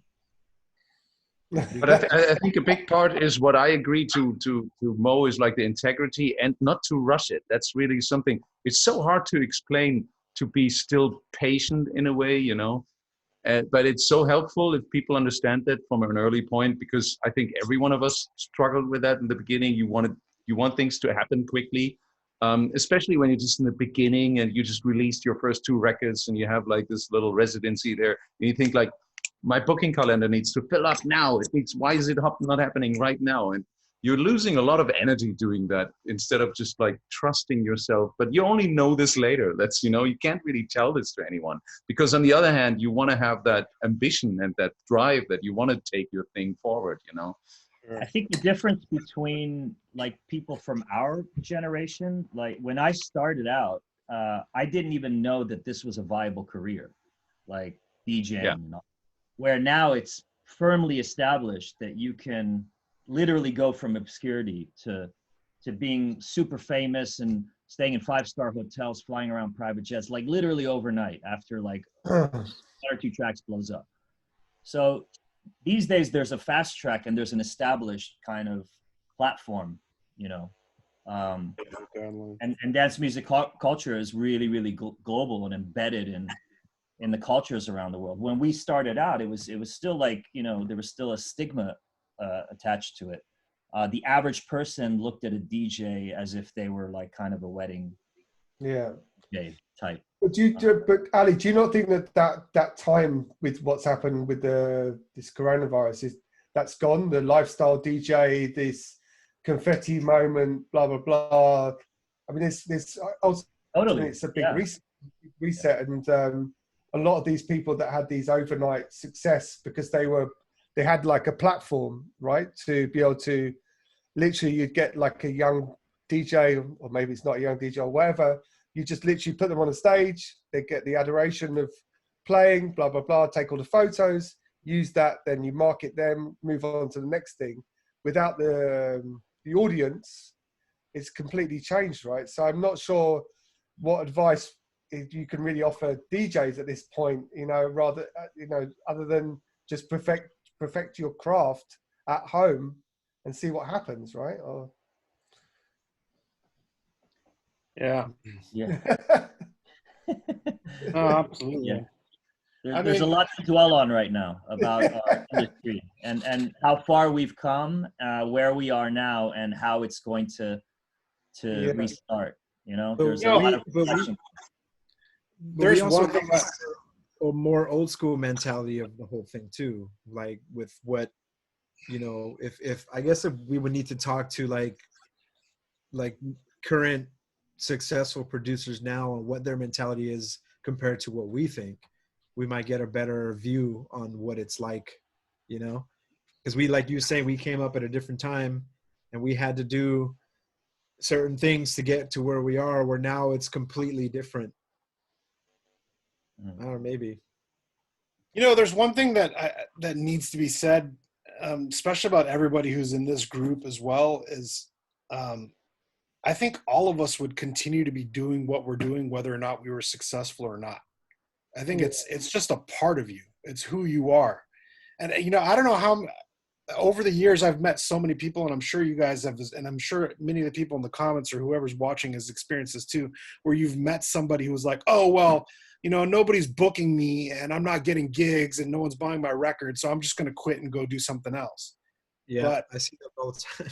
And then, like, you know, these people like appear and then they disappear because they have this feeling of resentment that they never got what they expected to get from things. And I think if you're always getting into this expecting something from it, you're going to set yourself up from failure. Because I mean, dude, if I wasn't making money or anything, I would still be sitting in this room making music. I think I do it regardless whether or not I was getting paid for it or not, because I have nothing else to do. You know what I mean? And that's how I started. I mean, when I started making music, it's like I had a job and music was like a hobby, and it was something that I liked to do and wanted to do anyway. So I think I feel the same way. Yeah. Like even if I wasn't making money, it's just like it's a part of my lifestyle and something I really do. But I think the thing is that I think from speaking to some friends who are ghost producers who have done it, there's a lot of young people out there who will do anything it takes to sidestep their way to have this success, this dream, because they see people living this life, private jets, you know, blah, blah, blah, parties and whatnot. And so they don't have this kind of like hobbyist or this obsession that maybe a lot of us had, because it was all about, you know, like local community record shop. You'd go there, you'd meet people, you'd vibe off them, you'd go home, you know, you maybe had older brothers, sisters, blah, blah, who were into it. But now it's completely different, and people, they want to buy into this culture, you know, so it's a completely different thing. Yeah. Now it's like widespread thing against the whole, I mean, I don't know, people throw this word around all the time, the millennial generation. I don't know what that means or what it doesn't, but it seems to be a very common thread against this generation thing, where popularity is far more important than anything else. Yeah. I mean, in the age of social media, that's unfortunately true. And you just can't, you can't get caught up in that. It's got to be a passion that evolves from a hobby and a passion into a career naturally. It can't be like manufactured or bought or, like mapped out through some social media. But for some, this funny thing though, Ali, some people's passion is social media, right? Yeah. There's a lot of bloggers and influencers that are turning into DJs. I don't know. Do you think that's long-term careers? I think so. For a lot of them? No, if you turn into a DJ, or if you're like starting to DJ by, like what Matt said, bypassing all the other roads, by just having it set up business-wise. I have my ghost producer here. I'll have this business plan here. We release this. I have this backing of this company or whatever. I don't even know how that works. I don't know anyone who works like this, so I don't really know. Does any one of you know someone who works like this? And is this a long-term solution? Would it work over a long run? Chris, I'll give you an analogy. So basically, it's like having an arranged marriage. Surely you fall in love with that person after a while. So maybe if it's all laid out for you and it is just business, pure business to begin with, maybe that person does fall in love with it and it becomes their lives. Oh yeah, I guess. I got a question. Sorry, Mo, go ahead. No, I was saying whenever you like have these like interviews with like rock stars and they talk about record labels in the 90s and how record labels would say things like, when we put the product out, and then like these artists would be like, I can't believe you called my art a product. Yeah. You know what I mean? Like that kind of business model that's added to music industry. And I think maybe that's kind of where the whole business techno thing comes from, is that like when you turn something into a product, and it's very, very, very possible these days to, as a DJ, turn yourself into a product and sell it as a product. I think a lot of EDM DJs do that. You know, they have some sort of agency who will buy a ghost producer, pay for the marketing, come up with a gimmick, make this into a product that they can sell and put on a shelf, book them at the next big festival. They make a ton of money. Maybe their careers don't last forever, but they cash in on it and then they move on to the next person. Yeah, that's when you have like, there's a lot of people that they want the lifestyle. Yeah. And they're not really, they're into the music, but not to the extent that maybe we were when we first got into it, where no matter what would have happened with our career trajectory, we would have still been sitting here making music somehow, and would have been happy. I think a lot of people these days, they look at the image maybe that they think, DJs have, and that's what they want. They want the lifestyle. And it's not, as we all know, that glamorous. Yeah. Well, this was going to bring me to the next thing. It's like, do you guys see in like an end year for you? Like, when do you think you can keep going? Like, at what age? Or is it you're kind of just going, by fuel? I gotta think about it like a jazz musician. Like, I'll probably die in a club. Okay, that's what I was wondering. Yeah. How about you, Chris, Matt, and Mo? I think at this time right now is pretty revealing. I learn a lot about this now, being at home, because I once really had the thinking that you could stop DJing and it's good. You're done, and you just sit, you make your music, and you just enjoy your retirement somehow. But going through this right now, I really have to say, I don't think I ever stopped. Like that thinking that you would stop one day and say like, all right, I did enough. It's just, why would you? It's my life. And, why would I stop my life? It's like, as long as somebody wants to hear me, maybe when I'm like 70, it's just going to be in some really dirty ass bar somewhere, like a dive bar, and you just play some records. I'd probably sit there and play some records in that dive bar with 73. And and this actually, the last 2-3 months now showed me that pretty obvious, that there is not going to be really an end in sight. Maybe there's an end of my career before that, because nobody wants to hear me anymore. But Otherwise, I think I agree to Ali. It's like we just fall off a chair in a club somewhere at some point. Yeah, I mean, how about you? I mean, Francois Kevorkian is still going. I mean, I think I'm not sure how old he is, but he's a real trooper. I mean, I don't see him stopping, guys like him. So, yeah. I mean, I was just going to say as well, I just think that ageism as well in our industry is quite a good topic because, I mean, I think guys like Richie Sakamoto, his last album, I thought was Async.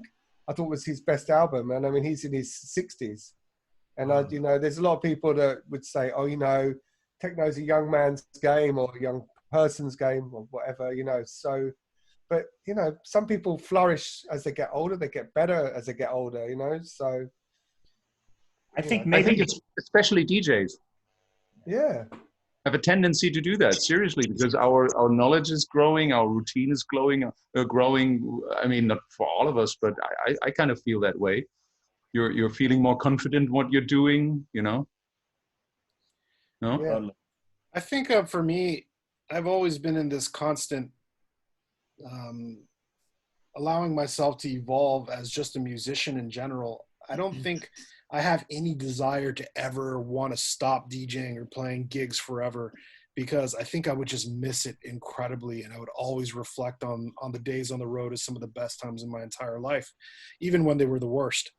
I mean, still, it was an incredible experience. And I would never want to stop. But sometimes the reality tends to kind of seep into me that, for as long as I need to be alive and I need to feed myself, there might be a period in my time where DJing is not able to put food on the table for me or my family. And I want to be able to make sure that I prepare myself to constantly be able to live off music one way or the other. Whether or not that's evolves into producing music for other people or producing music for film and television or scoring or writing music or doing video game work, whatever it is, I just want to make sure that for the rest of my life, whatever job I have to do, if I'm old and gray with a huge beard and I can't even walk anymore, I just want to be able to feed myself off my art. And that's it. Yeah. Amen. Amen. Stay strong, brother. Stay strong. Cheers. 10 episodes. And eventually we'll be called Boomers and Beers if we haven't already. Wow. Kyle's asking a question. Kyle's getting deep. Kyle getting deep in our chat. We're actually looking at your chats, guys, and we've seen some questions. And I had some quick question, not a quick question actually, but a question for all of you because it's kind of Frankfurt related. And then I thought after reading that question that each of you could tell a story of one cult figure out of your area where you grew up. But the question was what role we think Sven Väth was playing in the techno scene. And obviously I have a close-up perspective from being also out of this area and coming from here. But I would be really curious of what you guys think, because we can speak about other cult figures like Sven. What have they meant to you? And when did you first hear about this person, especially you guys in LA, what influence did he have on the techno scene in your opinion? That question came, by the way, from I lost it. I'm sorry. I read it and I lost it. Whoever who wrote the question, thank you. What was the question? What influence did Sven have in LA?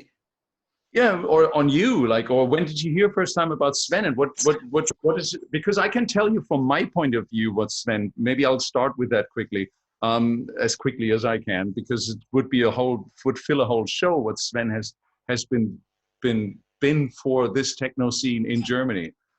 We wouldn't be I probably wouldn't be in this show without Sven, because he basically laid the groundwork in Frankfurt in the middle of the 80s and the late 80s already, to be able to play this kind of music in clubs. We had this huge Frankfurt scene, not only because of the techno club, for example, at the Dorian Gray Club in the Frankfurt airport back in the days, run by Tala 2XLC. There's really great documentations on YouTube when you want to look at Techno Frankfurt and how that started. It's Some been nice it's been books too, by the way. yeah, it's been evolving out of the IDM electronic body music scene. And Sven played a really big role in that too, with 1986, I believe, when he released with Off Electrica Salsa. That was really early. And then the Vogue Club, which was the club, the name of the club before it became the Omen Club, already having like this Euro dance acts playing kind of more electronic music, and then turning this club into a techno club. And with his aura, with his personality, it just changed the whole thing in the 90s here. And without him, I wouldn't have had the possibility to become a resident DJ in the Omen. And without being a resident DJ in the Omen, I probably wouldn't have at all nowhere near this career that I would have. And that's kind of like what role Sven plays. Obviously, he's also sometimes a person who's causing a lot of controversy, and he's very open-minded, speaking openly about his opinions and stuff like this. And it's sometimes edgy, but I mean, he's got a voice, he's got a point to make. He turned whole Ibiza into a techno island in a way for a long time. So that's kind of like my perspective, but it would be interesting to hear your perspectives as well. Chris, I don't know if you remember, but I think the first time I met you, you were with Sven at Pasha. When my God. It was when Deep Dish had a residency every other Thursday. We were doing a residency, and I played. I didn't even know you guys were there. And we had done a remix of Barbarella for Sven. Deep Dish did a remix like many years before, because our lawyer at the time, Kurosh, grew up in Frankfurt and used to go to Dorian Gray and the Omen and stuff, and kind of knew Sven. So I think he made that whole thing happen. Sven was a Deep Dish fan, and we'd never met him until that night at Pasha, where I remember, and I told Johannes Heil when I met him many years ago, the same story. Like, I was playing a Kanzleramt record. It was a Johannes Heil record. And it's a really, to this day, I still play it. It's a really, really dark, evil sounding record. And you guys came up into the booth, you and Sven, because you couldn't believe anybody was playing that at Pasha. This is insane, because I now remember this so well, because this was a night where Sven actually took me around the island to some clubs, introducing and I couldn't believe I was meeting you guys. I was like, introducing me to different places, and I was kind of still a fanboy, and I couldn't believe he would be taking me to Pasha. That's like all the memories just fall back into like this world. It's funny because I think Chris, you did that for me the first time I went to Ibiza. You drove me around to all the clubs and showed me and introduced me to all these people, and I knew nothing about it whatsoever. We spent one whole night driving around to all the clubs around Ibiza. I'm so happy I could pass on the experience. Yeah, and Sven, just to kind of finish things off with Sven and what he did for me, because I wouldn't be sitting here either. And we're really, really close friends to this day. Sven, signed me to the Cocoon Agency when I first went solo, when I didn't really have representation. And a lot of people were skeptical of my move into techno. Sven was a believer very early on, and he really helped kind of steer my solo career in the right direction. I remember making, the song was called Diablo. This track that I did with Oliver Huntman that we were doing for the Cocoon compilation. Yeah. Because Sven had kind of requested that we do that. And I had, as I was working on it in the studio, I was playing YouTube clips of Sven in all his crazy, kind of moments on stage where he's super high and, being the showman that he is. Mm-hmm. And we had that going. I was working remotely with Oliver Huntman, but me and my engineer had that going on a loop just to put myself in the right mood to work on this track. And that was kind of my nod to Sven, and still is. For me, I was really trying to just inject his larger than life personality into that track, and really felt the need to kind of give back to him what I felt he gave, the opportunities that he gave me. So, cheers to Sven. Cool. Cheers. Yes. Matt, Mo, David, you have some ideas? Like what or is it just another figure in the scene that also was there? For me, I've got. You go first, Brian. Oh, I don't know. It's weird because I kind of got into like the whole rave culture thing in Los Angeles in the mid '90s, and I think LA had its kind of own microcosm of like local DJs who were superheroes here. So we didn't have a huge emphasis on big headliners coming from international places. You know, I think like David would probably agree. Some of the local DJs in LA are still legendary till today, and probably not very well known outside of Los Angeles, but played a big, huge role here in the city. And my knowledge of Sven Väth, and amongst many international producers and DJs, came from mostly records. So it was like I had a couple friends who were like big trance DJs growing up, and they had a lot of records from Heart House, which I enjoyed because they didn't always lean, into the totally cornier trance side of things. There was a lot of techno elements to it that I loved. And that's kind of where I learned more about Sven's music, was from the Heart House records. But I had no idea of anything of who he was as a person or politically or his personality, because there wasn't a lot of publications that I remember that covered who he was. All he was to me was a name on a record that I listened to. And then we can like imagine and dream of who this person was in our own heads. You know what I mean? And I think the first time that I actually saw Sven like in a video DJing and playing with somebody, it probably was like when Rich had first left Detroit and went to Europe and was playing with him. I think they did that like Cocoon special mix together.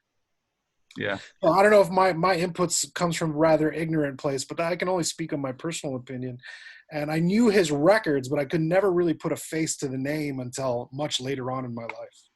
Yeah, same here. It was like I didn't know his significance to the techno scene until way later on. Where like I think I discovered him in like the late '90s from like downloading mixes from the internet, and like it was like the Omen stuff or I Love Techno. I think there was like an I Love Techno set that I remember hearing, and it just I knew the name. I didn't know how important he was to the scene, but it was one of those things where you're young, you discover new artists. Well, not new, but new to me at the time. Then later on you find out like, oh damn, he was in some like new wave band in the 80s or something. Yeah, absolutely. I didn't find that out until way later. And then I see videos on YouTube and like, what the hell? Yeah, I mean, to keep in perspective, like internet plays a big role these days for people to do research on musicians and artists, but we didn't have that back then. I think we had like one magazine here in LA called Lotus magazine, and But you guys were getting like DJ magazine, and there was Street Sounds back in the day, and there was stuff that you would read from time to time, but it wasn't as widespread. I mean, like I don't know, I don't really have a huge history of like in the '90s going and buying magazines and learning about DJs. Everything I learned about music and records and DJs came from going to record stores like Dr. Freecloud's, and digging through bins and grabbing shit, and all I saw were names and tracks. And whatever country they were from. You know what I mean? Yeah. Yeah. I mean, I knew for years, obviously, from having read about Sven, and then, doing my research and hearing him play at Cocoon, I knew that he was amazing. Then I love the feeling when you see a DJ, and this was Sven like playing the Cocoon after parties. You would see them in a completely different setting with maybe no more than like 50 people. And that's when you really see what an incredible DJ this guy is. So I'm glad I witnessed that side of it, where I had one impression of him being an amazing DJ. And then when I saw them in the after party kind of environment and saw the kind of tracks that he had in his collection that he was playing, I realized that he's a legendary DJ. And it's the same thing with guys like, Danny Tenaglia. Where you see them, there's a certain moment where, maybe kind of like the posers have left the venue and the DJ's still playing. And that's when they pull out those special tracks and they play them in a very specific order. And if you're still there and you have this like huge appreciation of the art form, that's when you see them kill it in that environment, then to me they become legends. Like, and that's where I hold very few legends in my book. And Sven is definitely, he's been there for a long time. No, for sure. Speaking of legends, was it for you the same, Matt, or what is the impression of? With Sven, I mean, my earliest sort of recollections of him were, I think it's Rituals of Life. I think was like these tracks in the early, like the IQ label. IQ label, yeah. Yeah, I'm taking mushrooms in Aberystwyth, these crazy free parties, and then fast forward to Ibiza Amnesia. I think the first few years of doing it when he was doing Cocoon, and I think that was also the first time I'd really heard Ricardo play, and I was just completely blown away. I mean, by Ricardo and by the whole vibe of that party, and you know, hats off to him again for what he did, what he brought to the island, the change that he brought, especially because I think one of the reasons that I created the Radio Slave moniker was because I was so fed up with the late 90s kind of just this kind of mediocre sort of house. And I think they added this kind of drama, you know, they brought all these great DJs, you know, whether it was Ricardo or Luciano. I even heard Atta play from Playhouse play at Amnesia, and he was amazing. He played Soft Cell, Sex Dwarf on the terrace, you know. So playing those kind of records and having these eccentric European DJs, I think was kind of what the island needed, but it also maybe took the island back to where it began, you know, with this kind of like eccentricity, you know, just so no, that's my recollection of him. Yeah, free spirit. Our friend Lars Funk the Void is just writing, everybody should have a mentor in their lives at some point. Papa Sven was a huge support for me in the early 2000s. Hey Lars, if you're watching. I mean, that's why people call him Papa Sven, because he's been a papa to a lot of us. Yeah. But when you just mentioned, shall I get another beer, by the way, or shall we? What are we doing? You can have another beer, Chris. Because I just finished this bottle. Wow. Are we gonna bomb your birthday? You got another hour. I'm getting another beer.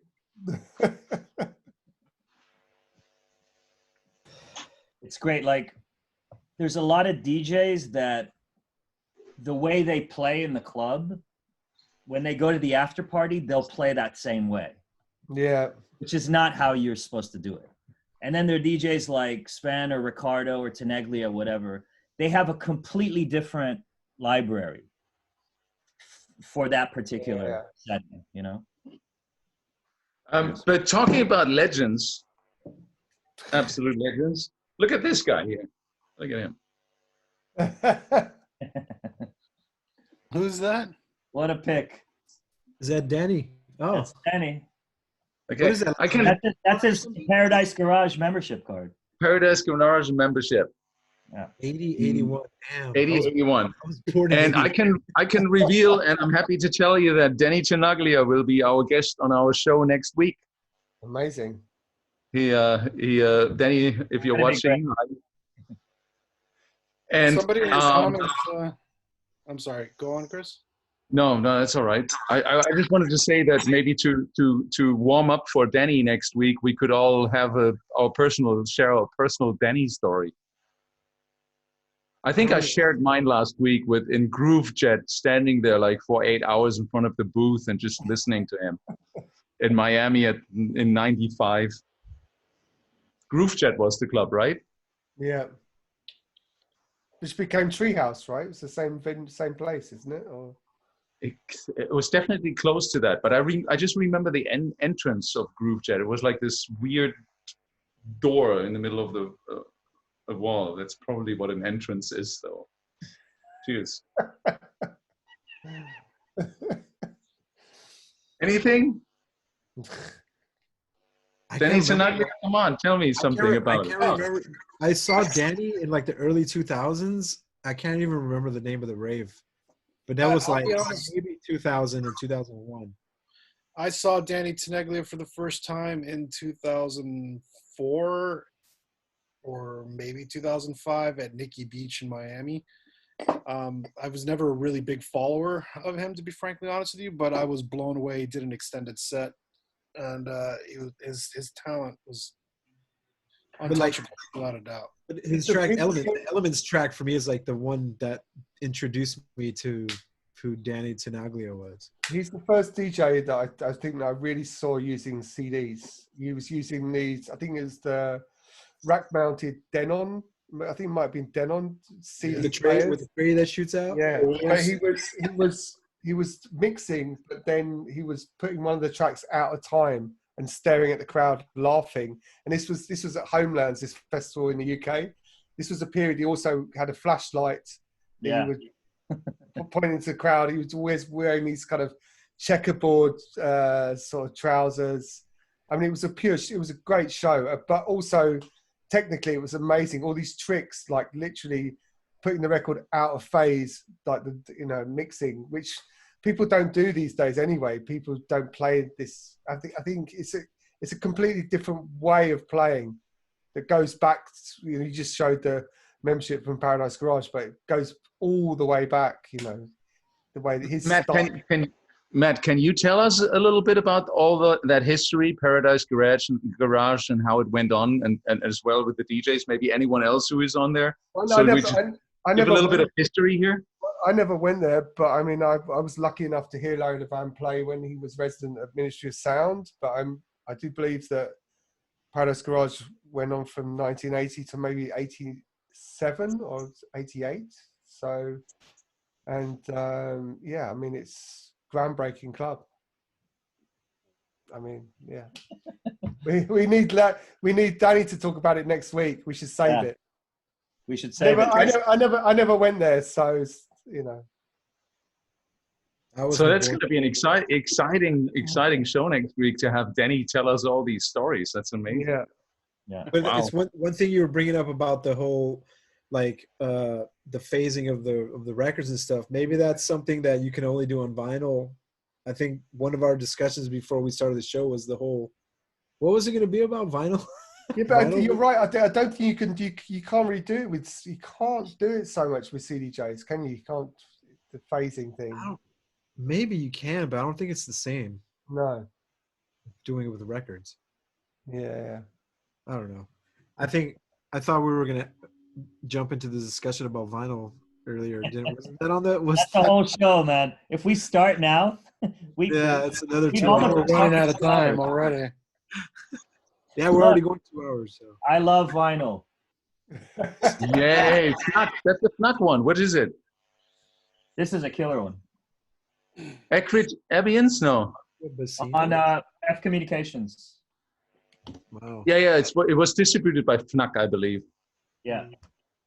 Or fuck. I know Matt knows this one. What's that?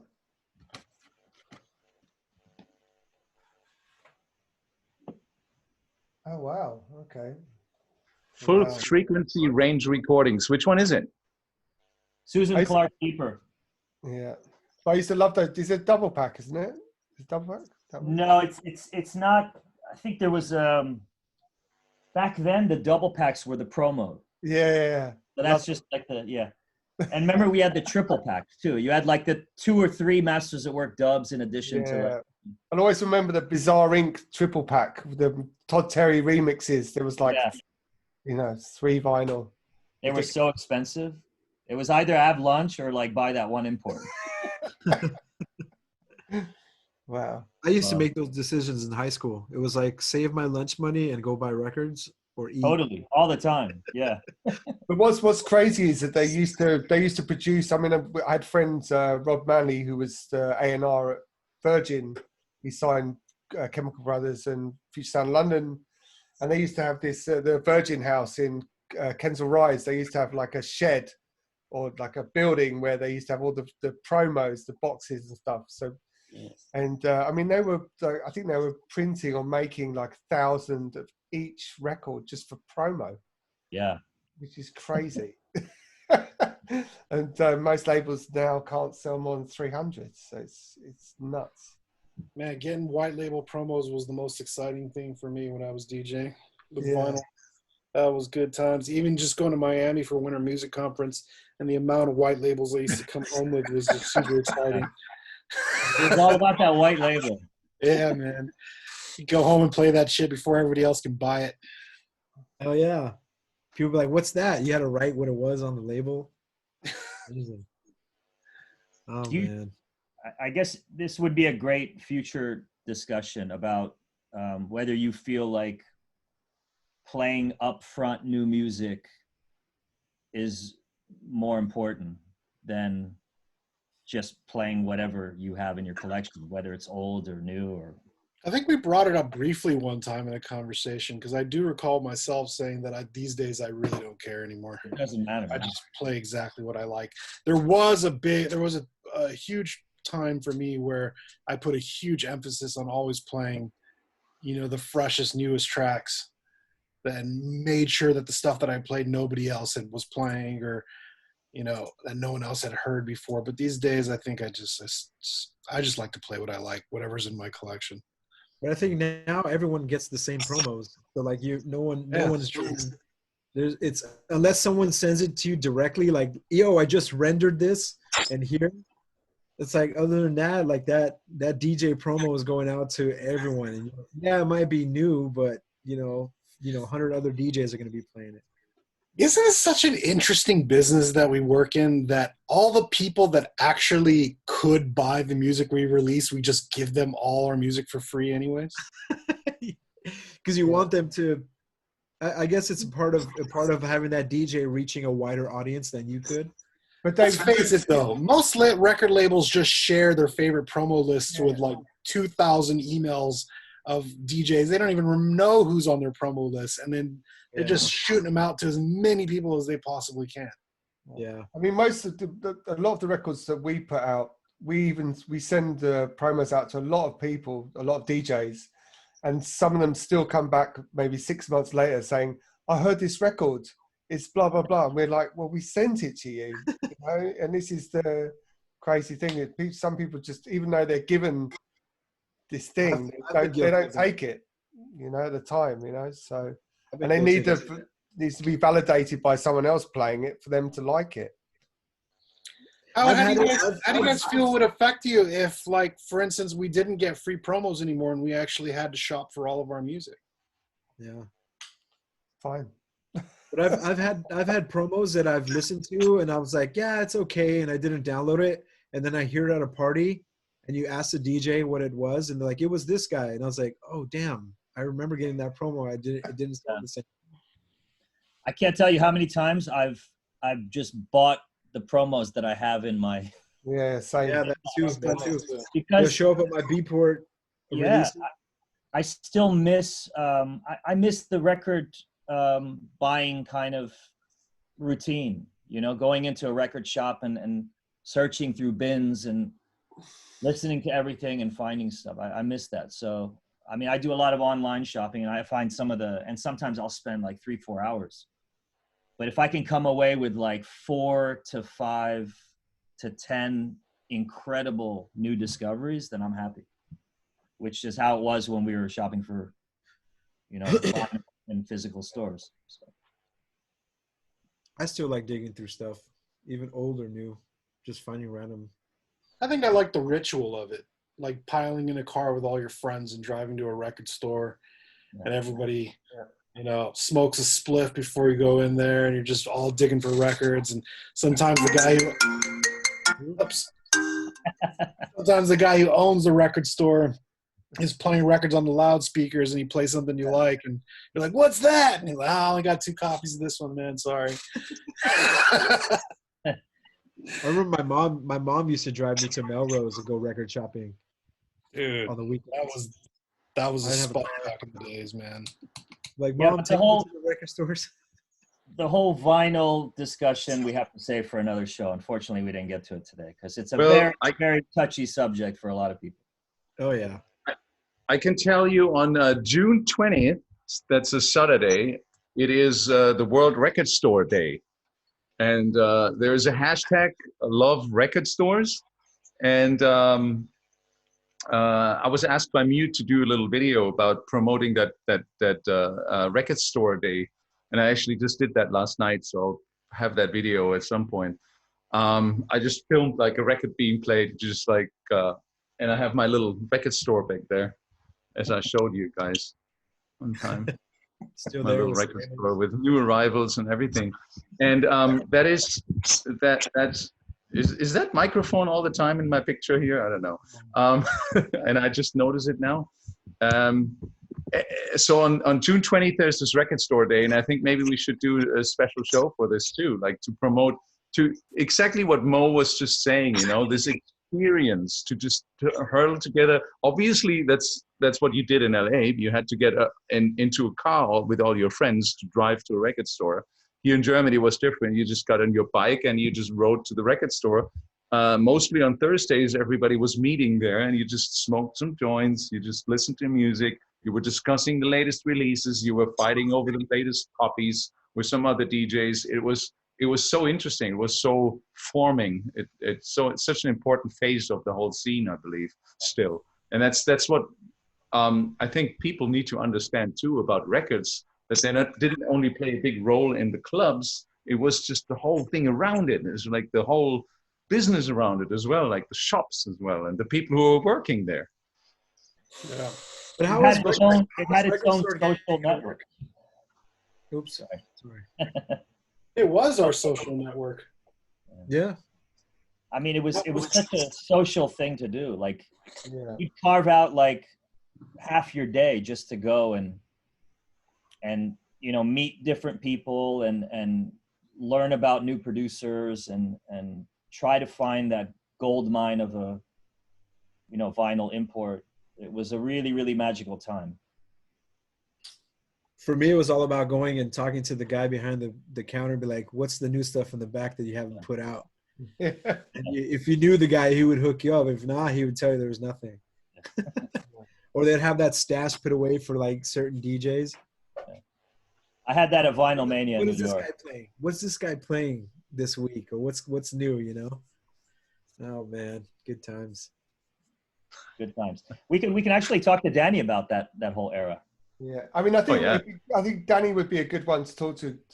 Likewise with Francois, because one of the crucial things is that a lot of these DJs, like Danny, Francois, they all were totally behind technology, and same with Chris or you, Ali, and things moving forward. And for them, playing with digital medium was what they strived for, you know, to get away from vinyl, you know, because it was heavy. It's so I think, you know, I don't know. So it's a complicated subject on the whole thing, because a lot of these DJs who have been DJing for a long time would say, well, we spent years trying to get away from vinyl, you know, we don't need it, you know. Yeah, Francois especially has very, very strong reaction, strong perspective on like MP3 versus Wave. I remember him grilling me one day. But you know, he's into surround sound and totally, playing with surround sound and what the capabilities are with doing this in a room. So, and you know, then you know, he's fighting with the purists who still want to play with turntables on rotary mixers, because they think it's cool, you know. So it's isn't Sven Vath also a vinyl only DJ? Yeah, totally. Yeah, still. Crazy. Yeah, Sven doesn't even play. I rarely see him play anything from like a CDJ. Ricardo plays vinyl, but also a lot on CDJs. No, but I mean, with Sven, I think he tends to play like season by season, doesn't he? I mean, he has 5 record boxes or whatever, and picks his records and whatever. I mean, it's a lot of records in 5 boxes, but then he'll change, and that's great because he does it so well. And again, going back to what we were talking about, he breaks records as well. to a larger audience, you know, who might not know a lot of the underground tracks that we've known for a long time. He'll play them to these bigger audiences, and that's great. And he does it with, you know, he still can do it just with 2 turntables. He doesn't need to have any additional effects or blah blah blah. So that's great. It's very pure. Yeah. Yeah, we need guys like Sven who make sure that the purity of that art form is preserved now and for future generations. I think it's quite important. I absolutely love when Sven's playing. I'm in the booth. I'm taking photos of certain records, asking him about, you know, certain things. I've discovered so much amazing, you know, music and artists through the way he plays, you know. It's funny, like I remember DJs like back in the house party scene here in the 90s where they would cover their labels so you wouldn't see like what they were playing, and you wouldn't go into the record store and get it. So you have to kind of figure out how to find that record. Gatekeepers. That debate is happening these days as well. Like, you know, people that release a track list or you know, the ones that don't. Yeah. They feel like they're giving away too much. Yeah. That's another whole discussion. That's another. Chris, how you doing? So what was my Monday morning tweet, which I've learned that I definitely have to drink a coffee before I tweet on Monday mornings. And it was just an innocent question, like, just what's the thing about vinyl only sets? Oh. That was the only. Talk about it now because we're over 2 hours in now. That's like another 2-hour discussion. Yeah. All right, shall we have Matt prepare his birthday? Yeah. Let's sign off by toasting to Matt's birthday. Absolutely. Matt, happy birthday. Thanks, man. Cheers, man. Wait, but its birthday's only in 50 minutes. So in 50 minutes, we wish you happy birthday. Yeah. Can you watch this in 50 minutes then? Happy birthday. Cheers, happy birthday. I'll be watching it. Always watch it.